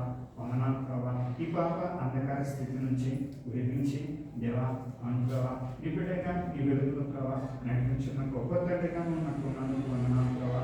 అడిగిన ప్రభా ఈ గొప్ప రక్షణను నాకు అనుగ్రహించినందుకు నీకు వేలాది వందనాలు స్తుతిస్తూ ప్రభా. దేవా ఈ లోకంలో ఏ లోపల చూపించిన అమూల్యమైన నీ ప్రేమను న్యాయాలను కనపరిచి దేవా ఈ చీకటి అంధకార స్థితి నుంచి సంపూర్ణంగా విడిపించి దేవా దేవా నీ బిడ్డగా నన్ను చేసుకుని ఉన్నా నీ కృపకై నీకు వేలాది వందనాలు స్తుతి స్తోత్రాన్ని తెలియజేస్తున్నాను ప్రభా. దేవా మరి తీర్పును కూర్చి తెలియపరుచున్నప్పుడు ప్రభా దేవా మరి నీ బిడ్డగా చేసుకొని ఆ స్థితి నుంచి విడిపించే నా గొప్ప తండ్రిగా ఉన్నామని దేవా అటు విధంగా నేను నడిపించే దేవా నా తండ్రిగా నాకు ఉన్నామని తెలుపుతున్నాను. ఇంకొక కృపకై వేలాది వందనాలు స్తోత్రాలు ప్రభా. దేవా కింద ఉన్న వాటిపై మనసు పెట్టక ప్రభా పైన ఉన్న నీ కొరకే ప్రభా సిద్ధపడి నీ బిడ్డగానే ఉన్నారంటూ ప్రభా దేవా నేను హెచ్చరించి ఇంకొక కృపకై నీకు వేలాది వందనాలు స్తుతి స్తోత్రాన్ని తెలియజేస్తున్నాను ప్రభా.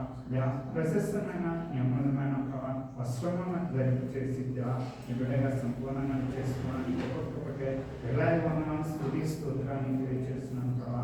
దేవా ఏ స్థితి అందును విడిచిపెట్టక ప్రభా దేవా ప్రతి విషయం తోడు నీడగా ఉంటుంది ప్రభా దేవా చేపట్టి ముందుకు నడిపించే మహోన్నతులుగా నాకు ఒక దేవుడిగా మనకు ఉన్నందుకు నీకు వేలాది వందనాలు స్తోత్రాలు ప్రభా.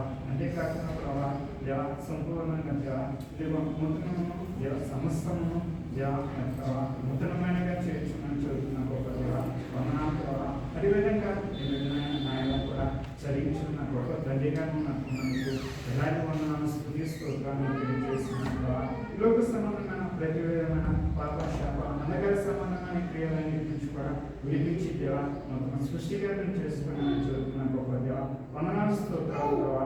మరి లోకం ఉన్న ఏ ఒక్కరికి విధమైన కార్యక్రమం ప్రభా నేల చూపించగలి కానీ ప్రభా దేవా నా తండ్రివైనా నన్ను సృష్టించిన నా సృష్టికర్తలైన గొప్ప దేవుడిగా నన్నుండి ఈ విధంగా నన్ను చేసుకోవడానికి గొప్ప కృపకై వేలాది వందనాలు స్తోత్రాలు ప్రభా. అదేవిధంగా ప్రభా దేవా ఈ విధంగా నీ ప్రశస్త రత్నం కూర్చి తెలియపరుస్తూ అదేవిధంగా నడిపించే నా గొప్ప తండ్రిగా ఉన్నట్టున్నామని ప్రభా దేవా తెలియపరిచిన గొప్ప కృపకై వేలాది వందనాలు స్తోత్రాలు ప్రభా. అవును ప్రభా చేపట్టి వాడు నువ్వే గమనిస్తున్న గొప్ప తండ్రి నువ్వే సంపూర్ణంగా ప్రభా నీ ప్రశస్తమైన మార్గంలో నడిపించు నా గొప్ప దేవుడును నీవే దేవా అని నా తండ్రిగా ఉన్నట్టున్నామని తెలిపిన ఈ గొప్ప కృపకై వేలాది వందనాలు స్తోత్రాలు ప్రభా. ఈ విధమైన ఈ అమూల్యమైన నీ ప్రేమను నీ కనుక చదివించిన నాకు గొప్ప తండ్రి ఆయన నేను ఎన్నో ప్రభా నాయలను చదివించిన అద్భుతమైన ఆశ్చర్య కార్యక్రమంగా నీకే వందన స్తోత్రాన్ని తెలియజేస్తూ ప్రభు చేసిన ప్రతి స్మృతి ఆరాధన నీకే సమర్పించుకుంటున్నాను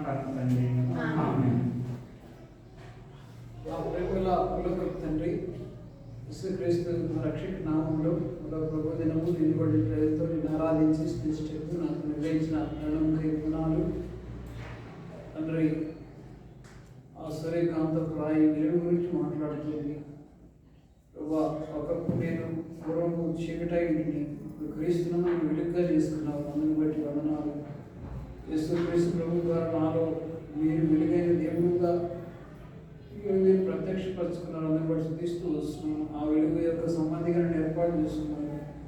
ఆ పరలోకపు నమూనా ఆ పట్టణ గ్రంథంలో 21వ అధ్యాయం 9వ వచనం ప్రకారంగా ఆ నమూనాలో ఉంటే వాటిలో నన్ను ఏర్పాటు చేసుకున్నాను. ఏర్పాటు అంతటికై స్థుతిస్తూ వస్తున్నాను. మకరందమైన వచనాన్ని జ్ఞాపకం చేస్తుంది. ఒకప్పుడు ప్రభా నీ శాంతి సమాధానం లేని వాడు మీరు నాకు శాంతి సమాధానకర్తగా ఉన్నాను అందుబట్టి స్థుతిస్తూ వస్తున్నాను. ఈ శాంతిని నాకు అనుగ్రహించారు అందుబట్టి వందనాలు. గొప్ప రక్షణ ఇచ్చారు క్రీస్తు ప్రభు ద్వారా తండ్రి ఆ రక్త ప్రభావం ద్వారా నాకు అనుగ్రహించిన తండ్రి గొప్ప విడుదల విమోచనకై ఉన్నారు. ఆ ఎరుపు రంగు రక్తము తండ్రి దేవా క్రీస్తు రక్తాన్ని గురించి మాట్లాడుతుంది. ఆ రక్తం నాకు అనుగ్రహించిన గొప్ప విడుదల విమోచనకై ఉన్నారు. పాపక్షమాపణ ఇచ్చేందుకై ఉన్నారు. తీర్పు నుంచి ఉగ్రత నుంచి నన్ను తప్పించిన దేవుడు కూడా ఉన్నారు. క్రీస్తు వస్తున్నాను. నీచి నా జీవితంలో తండ్రి ఈ వాక్యాన్ని నాకు అనుగ్రహించి ఆరాధించిన స్థితిష్టకు పొడడానికి నాకు అనుగ్రహించిన మరొక అవకాశంకై వందనాలు. వ్యక్తిగతంగా కుటుంబముగా సంఘముగా మీరు చేసిన గొప్ప వేడుకై వందనాలు. గొప్ప రక్షణ పాపక్షమాపణ ఇచ్చినవే కాదు సంఘము సహవాసం దేవుని ప్రజలు నాకు అనుగ్రహించారు. నిలిచిన నాయకులకు చేసిన ప్రక్రియగా యేసుక్రీస్తు ఈ నా స్తుతి ఆరాధనను యేసు నామములో సమర్పిస్తున్నాను తండ్రి. ఆమేన్. మనం ఒక పాట పాడుతున్నాం.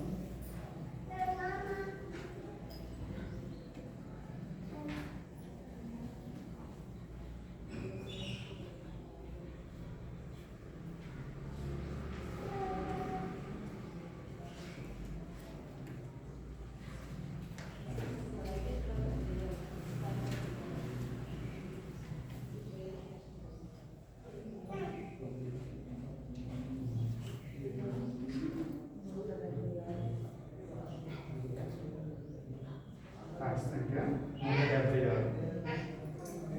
మూడవ వచనం పాడుతున్నాం. ఉన్నతిని నేను ప్రభువా ప్రతి శ్రేష్ఠ నా పై 2 వచనాలు పాడుకున్నాం కదా, ఇప్పుడు 3వ వచనం పాడుకున్నాం.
వాక్యానుసారంగా మనం పరీక్షించుకునే బాగా పాల్గొని పొందేవారిగా ఉన్నాం.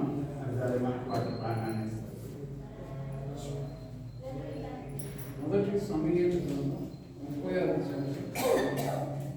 19వ వచనం.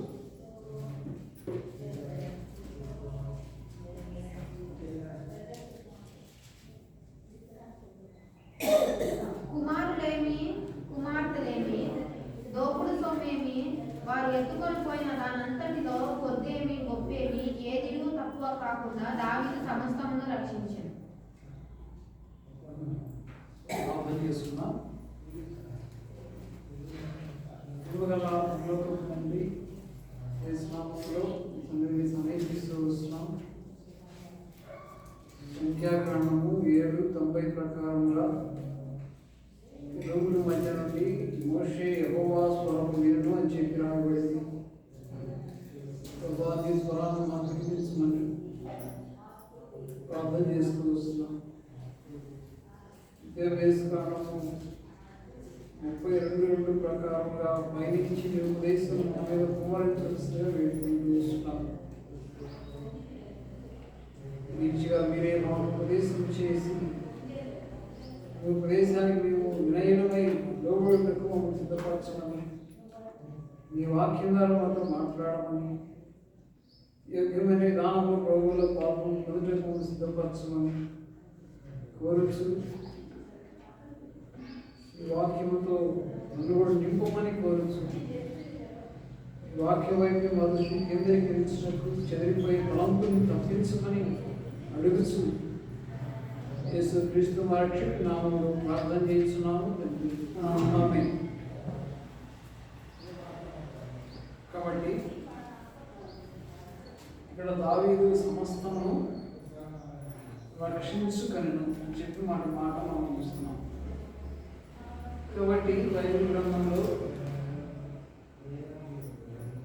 దావీదు ఆరంభం చూస్తే ఎంతో విజయవంతంగా ఆరంభించబడింది సమూయేలు గ్రంథంలో. దావీదు బైబిల్ గ్రంథంలో ఇశ్రాయేలు ప్రజలకు మొట్టమొదటి రాజుగా మరి దేవుడు ఏర్పాటు చేసిన రాజుగా కనబడుతున్నాడు. ఒకటి. రెండవది ఏంటంటే దావీదు మరి గొప్ప కార్యాలు చేసిన వాడిగా కనబడుతూ వస్తున్నాడు. కానీ దీని వాక్యం మనం చూసినప్పుడు మరి ఆ యొక్క ఫిలిష్తీయుడైనటువంటి మరి గొల్యాతును ఓడించడానికి నేను యెహోవా నామం పేరిట నీ మీదకి వస్తున్నాను అని చెప్పి దావీదు శత్రువు మీదకి వెళ్తున్నట్లుగా దేవుని వాక్యం మనం చూస్తున్నాం. అంటే శత్రువుని మరి సుమతులేని ఫిలిష్తీయుని పూర్తిగా తరిమి కొట్టి హతమార్చినట్లుగా మనం చూస్తున్నాం. మరి మరొక విషయానికి వచ్చినప్పుడు దావీదు మరి ఇంకా ముందరికెళ్ళి అధ్యాయంలో చూస్తే అక్కడ బెత్షెబాతో ఏం చేస్తున్నాడు, మరి పాపంలో పడిపోయిన వాడిగా శరీరానుసారిగా కనబడుతూ వస్తున్నాడు. మరొక చోట చూస్తే దావీదు ఏం చేస్తున్నాడు, మందసం తీసుకుని వచ్చే దాంట్లో 2వ సమూయేలు గ్రంథంలో చూసినప్పుడు మాంసం మోసుకొని రావాల్సిన బండ్ల మీద ఫిలిష్తీయుల క్రమంలో తీసుకొని వస్తున్నాడు మందసాన్ని. అక్కడ కూడా ఓడిపోయాడు దేవుని ఎదుట. మరొక చోట చూస్తే దావీదు ఏం చేస్తున్నాడంటే మరి యుద్ధానికి వెళ్ళడానికి సైన్యాన్ని లెక్కబెట్టమని కోరుతున్నాడు. అంటే గర్వాన్ని తన బలాన్ని చూపించేవాడుగా కనబడుతూ వస్తున్నాడు. బైబిల్ గ్రంథంలో ఈ 4 భాగాల్లో నుంచి 4 రకాలుగా మనకి దావీదు యొక్క జీవితం మనకు కనబడుతుంది ప్రియమైన వాళ్ళ. అయితే మరి బైబిల్ గ్రంథంలో చూసినప్పుడు మరి తాను సొంతగా ఆ యొక్క బెత్షెబాతో పాపం చేసినప్పుడు తాను పట్టబడ్డప్పుడు బైబిల్ ఏమంటుందంటే అది శారీరక సంబంధం పాపాన్ని గురించి మాట్లాడుతుంది. మరి తాను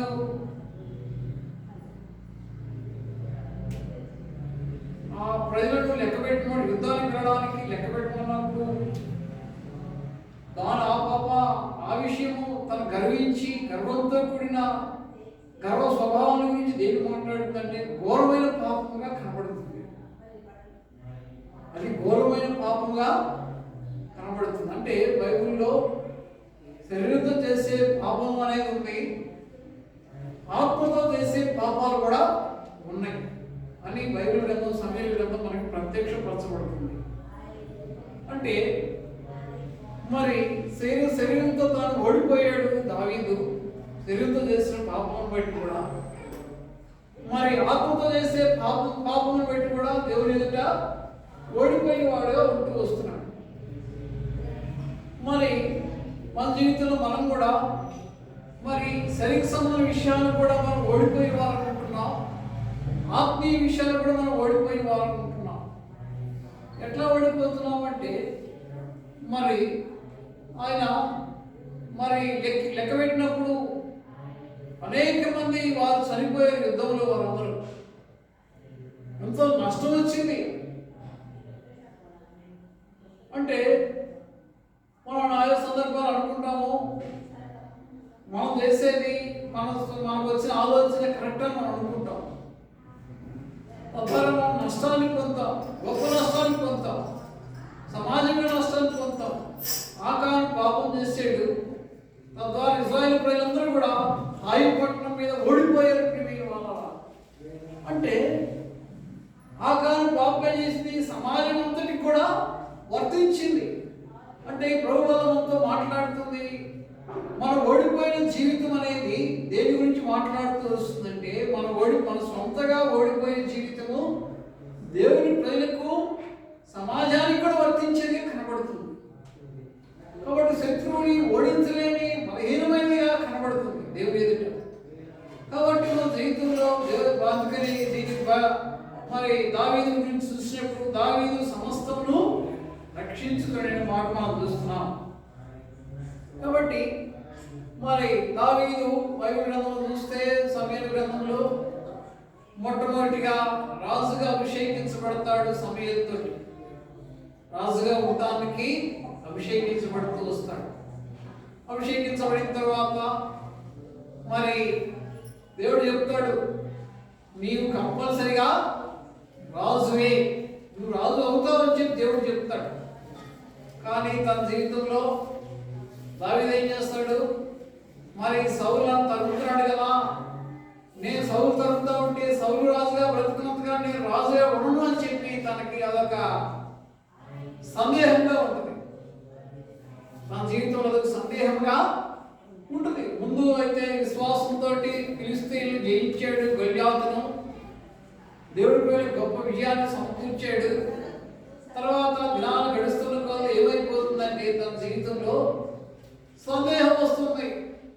కాబట్టి మన జీవితంలో మనం కూడా రక్షించబడిన తర్వాత, దేవుడి పేరుగా పిలువబడిన తర్వాత దేవుడు మనకి మరి ఆరంభంలో మంచి జీవంతో ఉంటాం.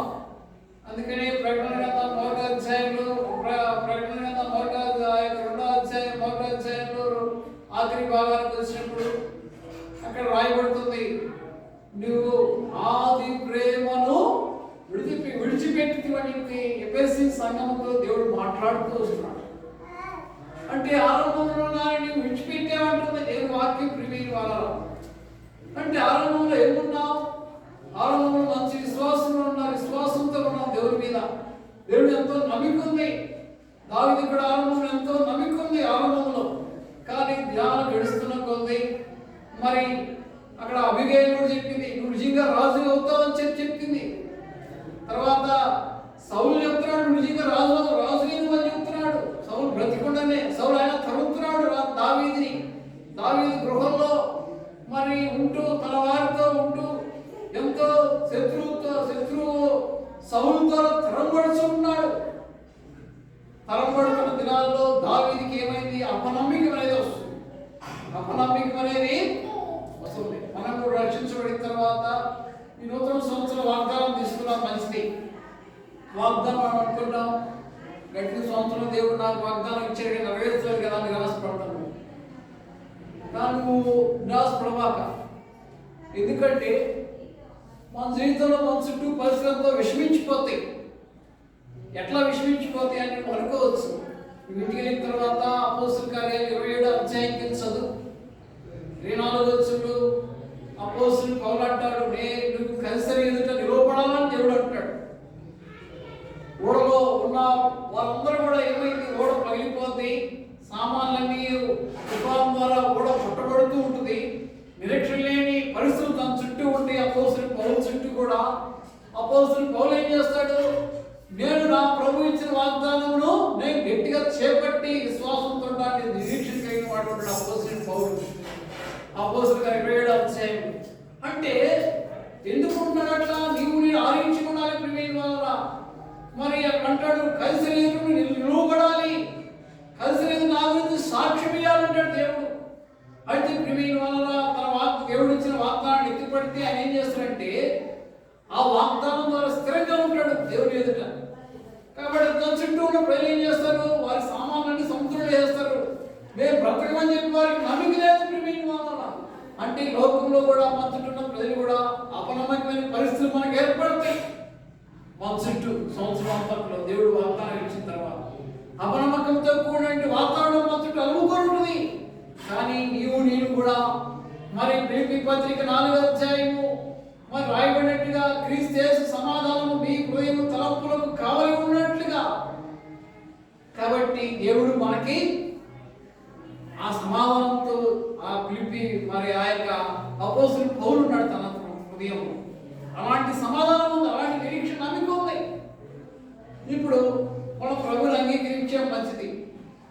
నూతన సంవత్సరంలో మన సంఘ వాగ్దానం ఇచ్చాడు, వ్యక్తిగత వాగ్దానం ఇచ్చాడు.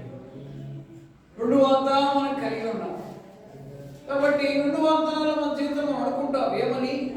నాకు ఈ వాగ్దానాలు ఎప్పుడు నెరవేర్చబడతాయి, నాకు ఈ వాగ్దానం జరుగుతాయి లేదా, నా చుట్టూ పరిస్థితులు చూస్తే నాకు ఏమాత్రం నిరీక్షణ లేదు అని నువ్వు అనుకుంటావు. కానీ బైబిల్ అంటుంది, అబ్రహాం దేవుడు ఏం చేశాడు? 99 సంవత్సరాలప్పుడు మరి ఆ యొక్క వాగ్దానం ఇచ్చాడు. ఏమని? నీవు మరి 75 సంవత్సరాలకు వాగ్దానం ఇచ్చాడు, నీకు నిశ్చయముగా నీ సంతానము ఆకాశము నక్షత్రము వలె చేయదని వాగ్దానం ఇచ్చాడు. నీకు సంతానాన్ని ఇస్తాడు దేవుడు. ఎప్పుడు? వృద్ధాప్యంలో వాగ్దానం ఇస్తున్నాడు ప్రియమైన వాళ్ళలో. కానీ దేవుడు వచ్చిన వాగ్దానంలో అబ్రహాం చూసుకుంటున్నాడు. భౌతికంగా తన దేహము మరి బలహీనమైనదిగా ఉంది. కానీ దేవుడు ఎట్లా ఇస్తాడని చెప్పి తను సమస్యలిపోయి ఉండొచ్చు. కానీ దేవుడు వాగ్దానం చేసిన దేవుడు నమ్మదగిన దేవుడు. 99 సంవత్సరాలకు కుమారుడు ఇచ్చాడు, ఇస్సాకుని వాగ్దాన పుత్రుడు ఇచ్చాడు ప్రియమైన వాళ్ళలో. అంటే మన దేవుడు పరిస్థితులు విషమించిపోయినా మరి నీవు నేను విశ్వాసంతో మరి దేని వాగ్దానం ఎత్తుపట్టి విశ్వాసం దేని వాగ్దానమును నిలిచి ఉన్నప్పుడు రూమాపక్షంగా కార్యములు చేయవాడు ప్రియమైన వాళ్ళలో. అయితే ఇక్కడ చూస్తే 27వ అధ్యాయము 1వ వచనం చదువుదాం. 1 సమూయేలు గ్రంథం 27 1వ వచనం చదవండి. తరువాత దావీదు, నేను ఇక్కడ నిలుచుట మంచిది కాదు, ఏదో ఒక దినమున నేను సౌలు చేత నాశనమవుదును, నేను ఫిలిష్తీయుల దేశంలోనికి తప్పించుకొని పోదును. సార్ అంటే ఇక్కడ ఏమన్నాడంటే, ఇక్కడ మనం గమనించాలి ఏదో విషయాన్ని. ఏం చేస్తున్నాడు? ఫిలిష్తీయుల దేశానికి వాగ్దానం, దేవుడు వాగ్దానాలు ఇచ్చాడు, తన జీవితం నెరవేర్చాడు. సౌలు తరుగుతా ఉంటే ఎక్కడికి పోయాడు? ఫిలిష్తీయుల దగ్గరికి. అంటే దేవుడికి విరోధంగా తన వీపుని దేవుని వైపు తిరుగుతున్నాడు. అంటే వారితో వెళ్ళి ఉంటానని చెప్పి వారి దగ్గరికి వెళ్ళిపోయాడు. మనం కూడా అనేక సార్లు వెళ్ళిపోయిన వాళ్ళ మన జీవితంలో మనం కూడా ఏం చేస్తామంటే దేవుడు అనేక సార్లు మనకు వాగ్దానాలు ఇస్తాడు, మనం ఇట్లా వెళ్ళిపోతాం. నేను ఇక్కడ నుంచుంటే మంచిది కాదని చెప్పి ఆడికి వెళ్తున్నాడు ఫిలిష్తీయుల దగ్గరికి. దేవుని శత్రుడైన ప్రజల దగ్గరికి వెళ్ళిపోయి వాళ్ళతో ఉండడానికి వెళ్ళిపోయాడు. అంటే దేవుడి వైపు తన వీపును తిప్పాడు. అంటే దేవుడి విరుద్ధంగా తన ఆలోచనను, తన ప్రణాళికను, దేవుడు ఏర్పాటు చేసిన ప్రణాళికలంతటిని పక్కకు పెట్టేసాడు. మన జీవితంలో మనం కూడా అనేక సార్లు ఏం చేస్తామంటే దేవుడు ఏర్పాటు చేస్తున్నాడు, తిరిగి నిన్ను సమకూర్చేదను, రక్షించేదను, సమస్తాన్ని నీకు ఇచ్చేదని దేవుడు వాగ్దానం చేసినా కానీ అనేక సార్లు మనం ఏం చేస్తాం? అపనమ్మిక అనేది మన జీవితంలో వస్తుంది. ఈయన అపనమ్మికతో ఎక్కడికి వెళ్తున్నాడు? ఫిలిష్తీయుల దేశం ఆ యొక్క ఆకీష్ రాజు దగ్గరికి వెళ్ళిపోయాడు. అంతకుముందు వెళ్ళాడు 24వ అధ్యాయం 25వ అధ్యాయం వెళ్ళినప్పుడు అక్కడ కనబడుతుంది పిచ్చివాడిగా ప్రాప్తి వెర్రివాడిగా వచ్చి వెళ్ళి వచ్చేసాడు. ఇప్పుడు అక్కడ ఉండడానికి వెళ్ళిపోతాడు. పూర్తిగా తన నిర్ణయం అంతా మార్చుకున్నాడు. ప్రియమైన వాళ్ళలో మనం కూడా అనేక సార్లు ఏం చేస్తామంటే దేవుడు మనకు వాగ్దానాలు ఇస్తాడు, ఆ వాగ్దానాలను బట్టి మనం ఏం చేస్తాము? అపనమ్మిక కలిగిన వారమై ప్రవర్తిస్తూ వస్తాం. మొట్టమొదటిగా ఈ అపనమ్మిక అనేది దావీదులో కనబడుతుంది. 27వ అధ్యాయం మొట్టమొదటి వచ్చిన అపనమ్మిక అంటే అపనమ్మిక, నమ్మిక లేని స్థితి. దేవుడు వాగ్దానం ఇచ్చాడు నీ జీవితంలో, వాగ్దానం నెరవేర్చుకుని నువ్వు నిరుత్సాహపడుతున్నావు. కానీ బైబిల్ అంటుంది దేవుడు వాగ్దానాలు నెరవేర్చువాడు, వాగ్దానం ఇచ్చి దేవుడు నమ్మదగిన వాడు. దేవుడి వాక్యం ఏమంటుంది? వాగ్దానములన్నీ అమూల్యమైనవి, ప్రశస్తమైనవి, దైవ స్వభావంలోనికి నడిపించి అని చెప్పి దేవుడి వాక్యం రాయబడింది. అంటే అమూల్యమైనవి, ప్రశస్తమైనవి, దైవ స్వభావంలోనికి మనం నడిపించి వాగ్దానం దేవుడు ఇస్తే మనం అనేకసార్లు మనం ఏం చేస్తామంటే అపనమ్మిక అనేది మనలోనికి వస్తుంది. దావీదు ఏం చేస్తున్న అపనమ్మికతోటి నమ్మిక లేని స్థితి నుంచి వెళ్ళిపోయినట్టుగా 27వ అధ్యాయం 1 సమూయేలు గ్రంథంలో మనతో మాట్లాడుతుంది. 2వ వచనం చదవండి. లేచి తన యుద్ధమున్న 600 మందితో కూడా ప్రయాణమై మాయోకు కుమారుడును గాతు రాజునైన దావీదు గాతులో ఆకీషు వద్ద చేరగా అతడును అతని వారందరూ తమ తమ కుటుంబముల సమేతముగా కాపురం ఉండేది. సో అంటే ఇక్కడ మనం చూసినప్పుడు 23వ అధ్యాయంలో మనం చూస్తే అక్కడ కనబడుతుంది 16వ వచనంలో శత్రువులతో ఆయన ఏం చేస్తున్నాడంటే ఫిలిష్తీయుల శత్రువులతోటి వాటితోనికి ఆయన ఏకీభవిస్తున్నాడు. శత్రువులతో ఉండడానికి ఇష్టపడుతున్నాడు దావీదు. అంటే మరి శత్రువులు దేవుడు ఏమంటున్నాడు? శత్రువులతో ఉండొద్దు అంటున్నాడు. ఫిలిష్తీయులు దేవుడి ప్రేలకు శత్రువు. అంటే ఆయన ఏం చేస్తున్నాడంటే శత్రువులతో ఉండడానికి ఆయన వెళ్ళిపోతున్నాడు. అంటే మన జీవితంలో మనం కూడా ఆయా సందర్భాల్లో ఏం చేస్తూ వస్తామంటే శత్రువులను స్థలం ఉండడానికి ఇష్టపడతాం. దేవుడు అది అంగీకరించుతున్నాడు. ఎందుకు అంగీకరించట్లేదు? ఇప్పుడు శత్రువు ఆలోచన మన మీదకి వస్తుంది. ఎట్లా వస్తుందంటే కీర్తన 1వ అధ్యాయం చదివితే రాయబడింది, అపహాస్యులు కూర్చుండక పాపుల మార్గమున నడవక దుష్టుల సాంగత్యము చేయవద్దంటే వారు అపహాస్యులు కూర్చుండక పాపుల మార్గమున నడవకండి. అయితే మనం అనేక సార్లు ఏం చేస్తాము? మరి దేవుడి విరుద్ధమైన ప్రజల్లోనికి వెళ్ళిపోతాం. దేవుడి విరుద్ధమైన ప్రజలతో ఆలోచనలోనికి తీసుకుంటాం. వారు మనకు బోధిస్తారు ఏంది, ఫలాంతి చెయ్యి ఫలాంతి చెయ్యొద్దు అని చెప్పి.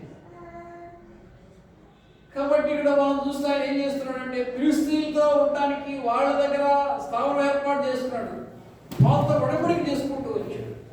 అయితే ప్రియమైన వాళ్ళ దేవుడు మన జీవితంలో మరి ఆయా సందర్భాల్లో ఆయా రీతులుగా దేవుడు మనతో మాట్లాడుతూ వస్తాడు. కాబట్టి